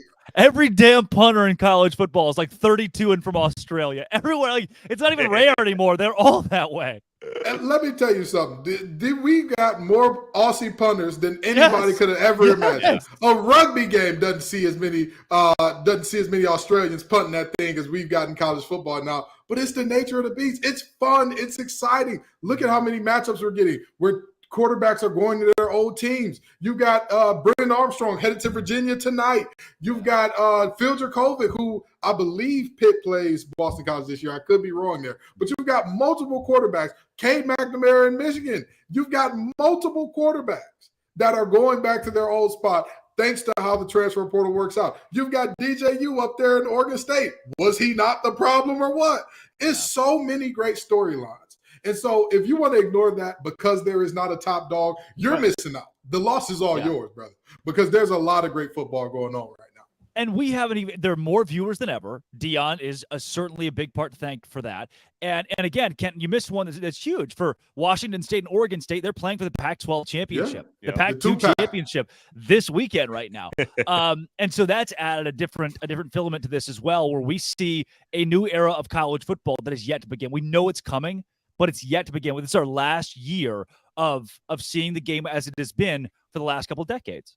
And speaking of the new era, they're talking about potential relegation between the Mountain West and the Pac-12 or the teams that are left. You know what I mean? In the words of Tupac Shakur, all eyes on me, because there's going to be a lot of eyes on potential relegation, especially with super conferences forming, where all of a sudden you get a tier 1, tier 2 thing, or you get the group of 5 becoming the tier 2 where y'all could bump up. You win. You get in the playoff, you could bump up, worst team bump down. How would that affect college football? There's so many exciting storylines going on that, again, if you're saying to yourself, well, Deshaun Watson ain't walking through that door, so this ain't as fun. We don't got a Jameis Winston and Kelvin Benjamin, so it's not as fun. Well, we don't. If you're saying that to yourself, you're wasting your own time. That's on you. Every year is not going to have a Reggie Bush and a Matt Leinart. That's not going to happen every year. Enjoy what we've got while we got it, because this is a special time in college football. 100%. Guys, we definitely have to get into one of the wildest parts of the game every week. That's the coaches that could very well get fired any given week. But first, Dono. Well, first, you got to get in on the action at FanDuel, my friend. Snap into NFL season with FanDuel, America's #1 sportsbook. So many college games, great games on the slate as well. And right now, new customers get $200 in bonus bets guaranteed when you place a $5 bet. That's $200 in bonus bets, win or lose, when you place that $5 bet. So if you've been thinking about joining FanDuel, you hear us talk about them every week, there's no better time to get in on the action than right now. The app is so easy to use. There's a wide range of betting options, including spreads, player props, which are so much fun, over-unders, and more. So visit FanDuel.com/lockedon and kick off the NFL season. FanDuel, official partner of the NFL. Guys, who needs to update that LinkedIn this week? Because I'm looking over at Oklahoma State and Mike Gundy, who just lost 33-7 to South Alabama. And a reporter said, Mike, how did your 3 quarterbacks, he's been rotating 3 quarterbacks. They said, how did your 3 quarterbacks, how did they grade this week? And Mike said, they were all pretty good. 33-7 to South Alabama. Mike Gundy has waved the white flag. He's given up, and he's ready to go. That LinkedIn is not only being brushed up, he has completely revamped that thing. Mike Gundy is my hottest seat this week. Dono. Well, I mean, you got to look at Josh Heupel at Tennessee, right? I mean, after do you? Listen, man, if trends continue like this, that team didn't tackle. They look pretty light, and I don't want to take away from Florida because that was a big win for Florida. But that's one of those where it's like you can praise one side and also bash the other one a little bit. That was a pretty eye-opening loss there, guys. And listen, I've said this before on the show, and I'm going to say it again. Depending on how this Saturday night plays out, I'm just saying Dabo Swinney, if he knows how to use a computer, he might want to start sprucing up that LinkedIn profile if things don't go very well for him at home against Florida State this week. Well, if he does, and Kenton, I don't mean to interject too much before you roll in for yours. If he does, Baylor might be calling. What a cultural fit between Dabo Swinney and the Baylor. But he could go there, doesn't have to worry about NIL, doesn't have to worry about the portal. He can go 8-4 every season, 7-5 if he really feels crazy, and live out the rest of his career at the private Christian university. I'm not sure that Baylor will fire Dave Aranda at the end of this year, but oh my gosh, you get 8 home games and go like 3-9, which is what they're on track to do, then that's going to go very poorly with the administration. And this team won the Big 12 championship, Sugar Bowl, a couple years ago. These coaches, a lot of coaches in college football will set the standard. They'll set their own standard, their bar too high in the first year or two. Somehow they win with the other guys' kids, and then they come in and they crap all over it. Aranda staring down the barrel of that. Dabo Swinney with phone in hand. That could be an interesting development as the season comes along. But Kenton, who is brushing up their LinkedIn for you?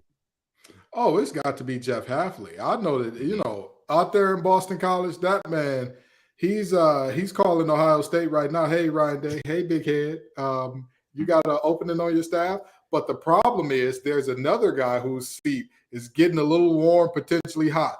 If Ryan Day loses today, Ryan gonna tell him, hey, brother, I was calling you to see if you had a job on your staff. We twin them right now. We the Spider-Man meme. I'm pointing at you. You pointing at me. We both need jobs. What's going on? Very seriously. Ohio State is one of those schools where 9 wins a season ain't enough. 10 wins a season ain't enough. The occasional playoff appearance ain't enough. It's not enough there. Ohio State, if you're going to be at that school, you need to beat Michigan. And you need to win you some national championships. Yeah, 100%. Ryan Day has not done either one of those things in recent memory. And if they lose to Notre Dame, then that, I believe, squarely puts them in that territory of how good is Day at big games? And of course, Hafley is the exact opposite of what you were talking about. You talk about guys having success in year 1 and 2, and then all of a sudden falling off a cliff. Let me tell you something. Hafley has been free falling since the day he took the job. The man has been struggling since the day he's looked in over his head. He has sold everybody that he's talked the talk. Every year he's the winner of ACC Media Days. People hear him and they get jacked up and say, oh man, he's going to be great this year. He's going to be something special this year. 3-9, 4-8, 2 wins. That's just what it's looking like. So, yeah.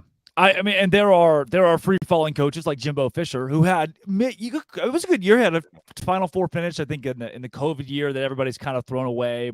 I'll give him that, but mostly for him, it has been a lot of bad. He didn't have to set his own expectation. A&M fans were going to set that for him, and now he is square. He's got to get fired. I mean, he's got to get fired at the end of this season. And guys like Brent Pry, who we don't talk about a lot at Virginia Tech, he is likely done at the end of this year as well. Another one of the big ones that I circled, though, that we haven't mentioned on the show, Tom Allen at Indiana. 10 Windiana, we're all excited about how this team's been so bad for a long time. Reminds me a bit of Matt Campbell, just less tenured, where it's bad program, tough to win. You did it early on. You show people flashes of what the program could be. And then if you can't finish the job, Dono, you're going to have to go.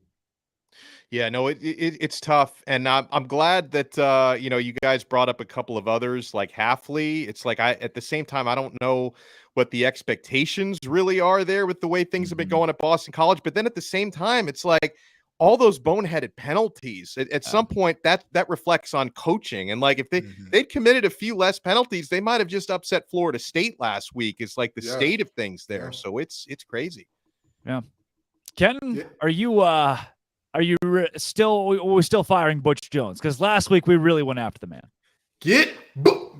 Let me.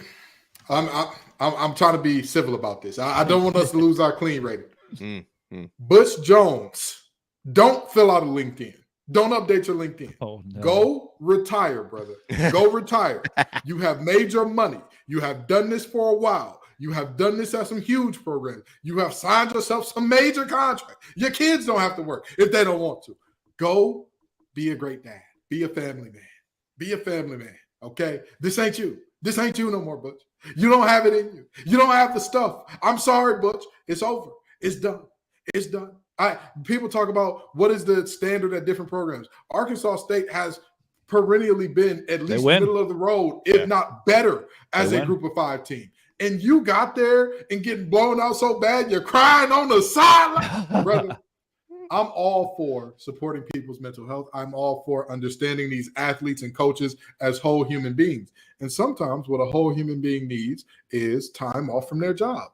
And sometimes the job is a little too stressful. And this job is a little too stressful for Butch. So Butch, go home. Go sit on your porch. Get the little rocking swing and all that. Sit with your old lady. Pour some Arnold Palmers up. Have yourself a good time. Do a little analyst work. You know what I mean? Yes. I promise you. Those We'll are the give best you a jobs. call. Yes. We'll give you a call at Locked On. Ask your boy Mac Brown how much less stressful it was when he was in the studio as opposed to coaching. Listen, come on with us. We'll have you on every week. Just exactly. do the Dan Mullen. Just There call we it. go. Dan There we Mullen go. too. Dan Mullen was like, "Yeah, I'm not. I'm good. I'm good." Like South Alabama calls Dan Mullen. He's like, "I'm just gonna be an analyst. I'm not gonna." I'm good where I'm at. Know yourself. Know yourself, Butch Jones. Exactly. Know yourself. Be a cruise ship captain. Do something fun. Exactly. Speaking of fun, guys, one of my, I think maybe the most fun segment, one of my favorite segments. Both of us were remote for this one too, so it made it very interesting. And it's that time of the week. Our main man, the grand poba of Locked On, our Locked On College president. We run the biggest stories with Zach Blackerby on the Blackerby Blitz.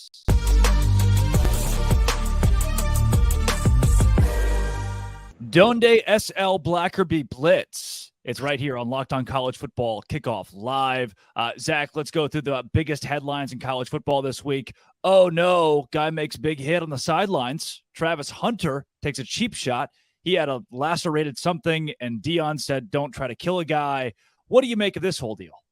Yeah, I mean, I love that Deion's standing up for his player. I love that Deion Sanders was the first guy out there to get into the face of the guy that hit him.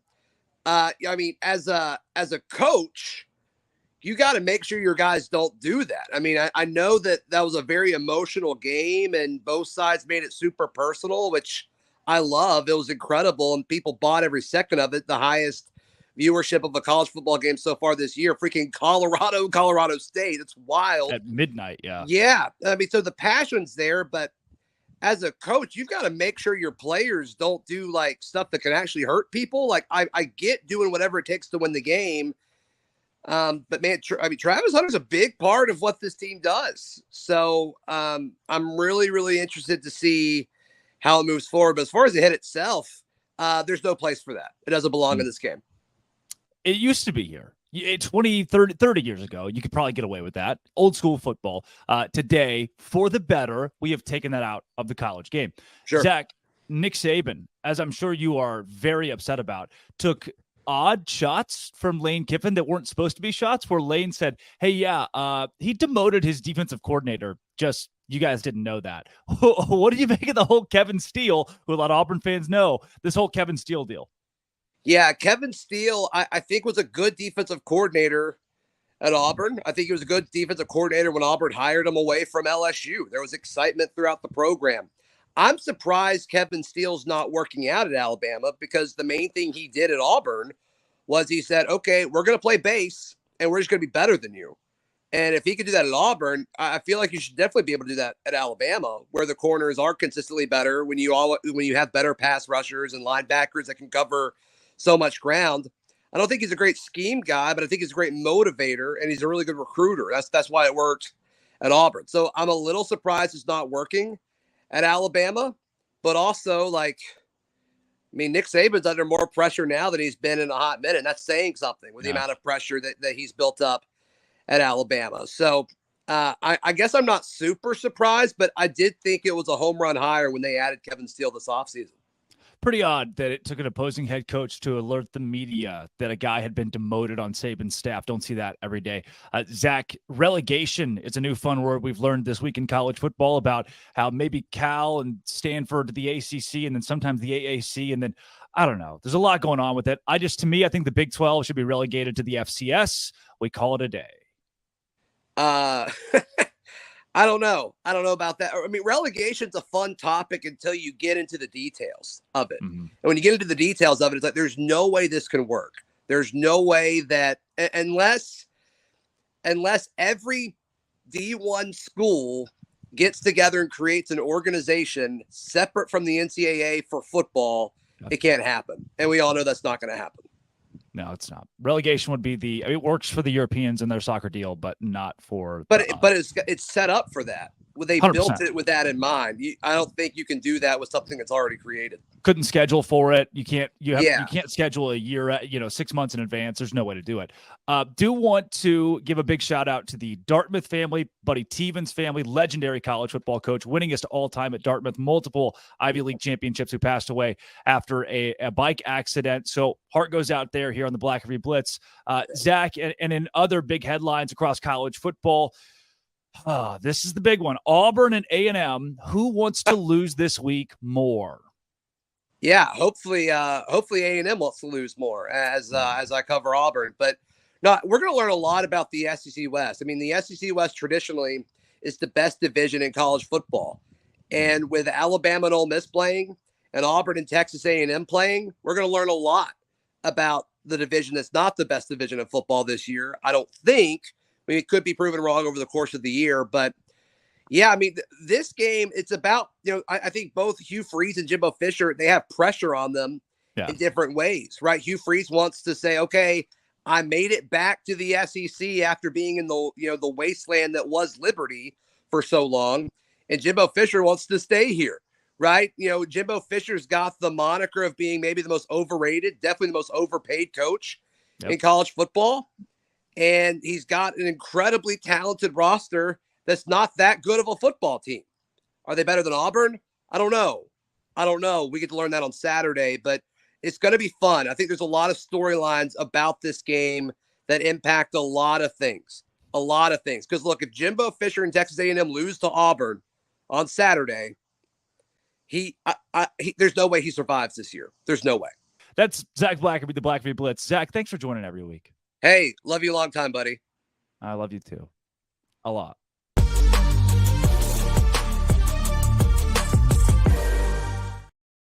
You guys weren't supposed to see that last part, but I'm glad the editors kept it in there.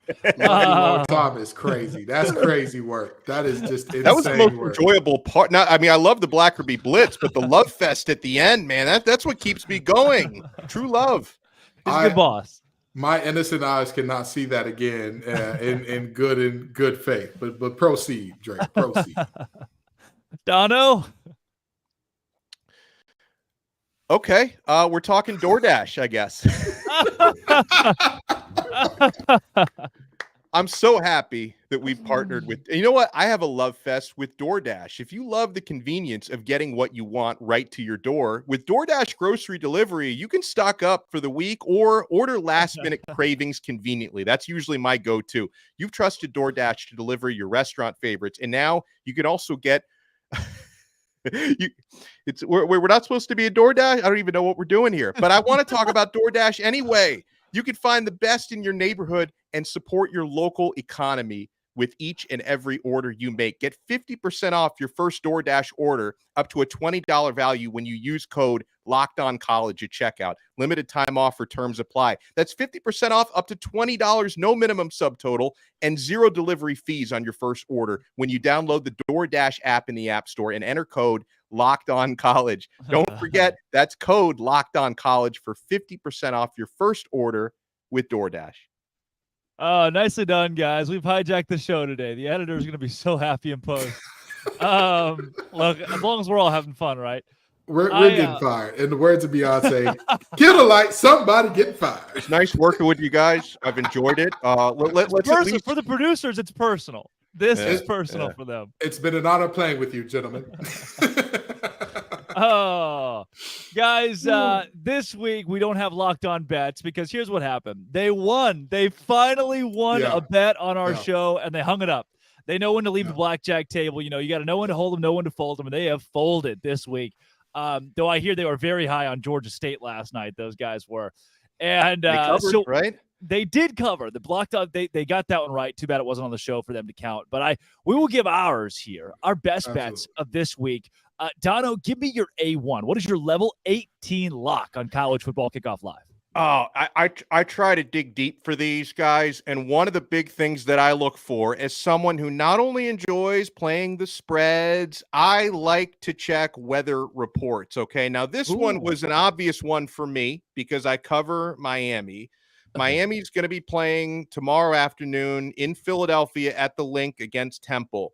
They're going to be having like a tropical cyclone that's going through. So assuming the game actually starts as scheduled and they're playing through potential torrential downpour at 3:30 p.m. Eastern time on Saturday, I'm looking at the over under 46.5 between Miami and Temple, which was 50 as recently as yesterday, which means the sharps are going way in on the under.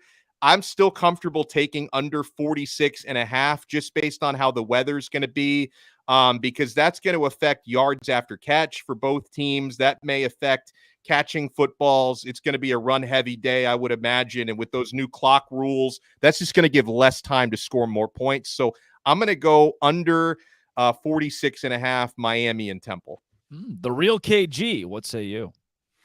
I'm going to make this easy because me and Donald both being a little lazy this week. We go with games that we are covering, that our teams are playing in. I'm going to take NC State over Virginia. I believe the line is 9.5 right now. Let me give you a fun fact about Virginia. Under Tony Elliott, their average score when playing a Power 5 opponent is 31-15 their opponent. 6 of their last 10 games. Have we talked about him getting fired, by the way? Here's the thing. With everything that happened with the tragedy and all that, I think that bought him another year. Whether Virginia fans like it or not, whether we like it or not, you kind of can't. It's a tough situation. And Virginia's known to give coaches very long leashes. For my women basketball fans out there, Tina Thompson was there thinking it up for a hot minute. But that's neither here nor there. The reality is this is a team that is dead last in the ACC in total offense, dead last in the ACC in total defense. And somehow an NC State team that, while they have their flaws, is in the upper half of the conference, is only expected to beat them by 10? I think not. I think that this one, NC State handily covers that. And that is my level 18 lock, baby. All right. I got a couple of them here. I am privy to FanDuel. It's my favorite. It's how my Saturdays kind of peeled back the curtains. So I do the Baylor football pregame show. And after I do the show, I have about 2 hours between Baylor kickoff, between that and Baylor kickoff. So I go to FanDuel and I do an extensive research on these games. All through the week I'm doing research, but I'm playing them on Saturdays. And this week I've already circled Florida State -2. Look, guys, we've mentioned. I don't think Florida State wins by double digits, but they definitely win this game. But by the way, Drake, sorry to interrupt you, but I'm looking now at Florida State -1.5. So that's closed up even more. Yeah. Yes. So has NC State Virginia. It's down to 7.5. Take it. Wow. What are we Take doing? it. That's free money. Yep. What are we doing? I mean, at some point, Vegas has to lose, right? And it is uncanny. You would be a madman to say, "Oh yeah, Vegas has no idea what it's doing." I mean, if the lines are always so close, I don't know how they do. I don't know how they put it together. So you got to learn which lines to and to not play. So I know a lot of people are on Clemson right now. I'm going Florida State -2. Until they really show me that they can't keep up with a legitimate Power 5 team, I'm going Colorado. I'm going to ride Colorado. 21.5 is too much. They might lose this game by 17. They might win this game as well. I'm going Colorado plus 21.5. Ole Miss plus 6.5 is on my card. It is absolutely on my card. I think Ole Miss wins this game outright because I still do not trust Alabama. They benched a kid and unbenched a kid and didn't work with their second string or their third string. That is as disastrous as it's been for Nick Saban since 2007 at Alabama. It truly, truly is rotating through 3 quarterbacks and losing to Texas at home. Then Notre Dame +3. And again, this is a money line game for me. I think Notre Dame wins against Ohio State this weekend. I am not buying Ryan Day. I am buying Sam Hartman. I am buying Marcus Freeman. They are in the playoff conversation. Give me Notre Dame to win outright. Those are all 4 on my board this week. And then maybe my biggest pick. This is my level 18 lock. Did you know the BYU Cougars just went on the road, OTR, to an SEC opponent in a night game and won over Arkansas, KJ Jefferson. And they are 10-point dogs against the Kansas Jayhawks this week. What are we doing? Wow. Double-digit dogs, 2-score dogs against Kansas. Now, I get it. It's not your grandma's Kansas. This is a good Kansas team. The offense is great. The defense has gotten better. This BYU team won on the road in a night SEC environment. They're going to march into Lawrence, Kansas, not just cover 10. They're going to win outright by maybe 10 points themselves with Keaton Slovis and that defense. Give me BYU, level 18 lock of the week plus 10, sprinkle on the money line. Boys, let's make some money. Let's do it. Let's do it. I love the Notre Dame pick as well, by the way. I think they're going to win that game outright. They're going to. Yeah, I think so too. I mean, everything they've shown to this point, and Ohio State has looked just okay with McCord at quarterback. Fellas, before we get ourselves out of here, that word that we've mentioned a couple times this show but have yet to really unpack is a relegation. Kenton Gibbs, when you think about the Premier League, which I do not watch, where some soccer teams that are good get to go to the next level into a new league the next year, and the bad teams go down a level, and then they work out scheduling from there. Is there any way to make this thing work in college football? So here's the thing.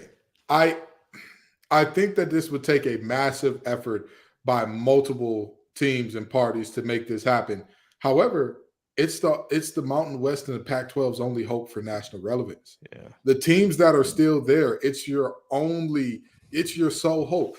Who else would really care that much to see Boise State play Air Force? Who else would care that much to see San Diego State play Wyoming? Even Fresno State. Like that's a big game, but most years those two teams are good. I'm not watching it. But what does that mean? It's Pac-12 at midnight, right? We're watching that game. We're staying up at 2 a.m. for a non-Deion Sanders game. I beg your pardon. On a Thursday night, too? On a school night? Donald's got to take his kid to class. What are we doing here? What are we doing?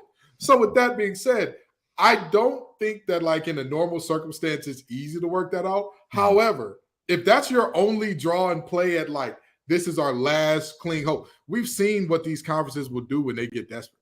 We've seen conferences add teams that don't make sense because it's like, this is all we've got. This is all we've got to do. This is all that our hands can play. And I think that relegation system would make it immensely more interesting over there, regardless of who's playing. Because now you're not just playing, we're not just talking Fresno State versus San Diego State for who's going to win the conference championship. We're potentially looking at Wyoming and not BYU, Wyoming and who's a bad team out of the Mountain West? Help me out here. Oh, wow. Nevada. Wyoming and Nevada or UNLV Nevada for who gets put into that second tier. Now we're talking. Now, even though that game is not going to be enjoyable to watch, you want to watch it because somebody's going to get relegated and somebody's probably going to get fired because of their relegation. Yeah. Dono, you same wavelength here? Yeah, I mean, I'm actually a big European soccer fan, and the promotion part of it is great for business. The relegation part of it, though, they need to do some serious study on that because then you're basically telling everyone we're not in as valuable of a conference or brand as we were before. That's why professional American sports, pro sports, they all use a franchise model. There's a reason why they decided not to use the Premier League European soccer model of promotion relegation because always being guaranteed to be one of 32 in the top tier, it's just better for business, okay? So that's, you have to weigh the cost-benefit analysis of this, guys, and I'm not sure if the novelty of promotion outweighs the financial implications of relegation. So I think they need to put some serious study into this because, again, there's a reason why. And obviously, European soccer has been organized a lot longer than any American sport, but there is a reason why the NFL, NBA, NHL, Major League Baseball do not use a promotion relegation because there is a flip side to that. Relegation being in the second tier is not good for business. Well, to me, it is the idea of student athletes, mental health, student athletes. 1 year you're in X conference, the next year you're in X conference. How do you recruit with that? And on the other side of things, how do you plan travel? College football can't plan travel. I didn't even thought of that. Great point. 6-7 months out. And now we're in a completely different conference playing a ton of different teams. And what do we do if football wins? Football belongs in the Pac-12, but cross country doesn't belong in the Pac-12.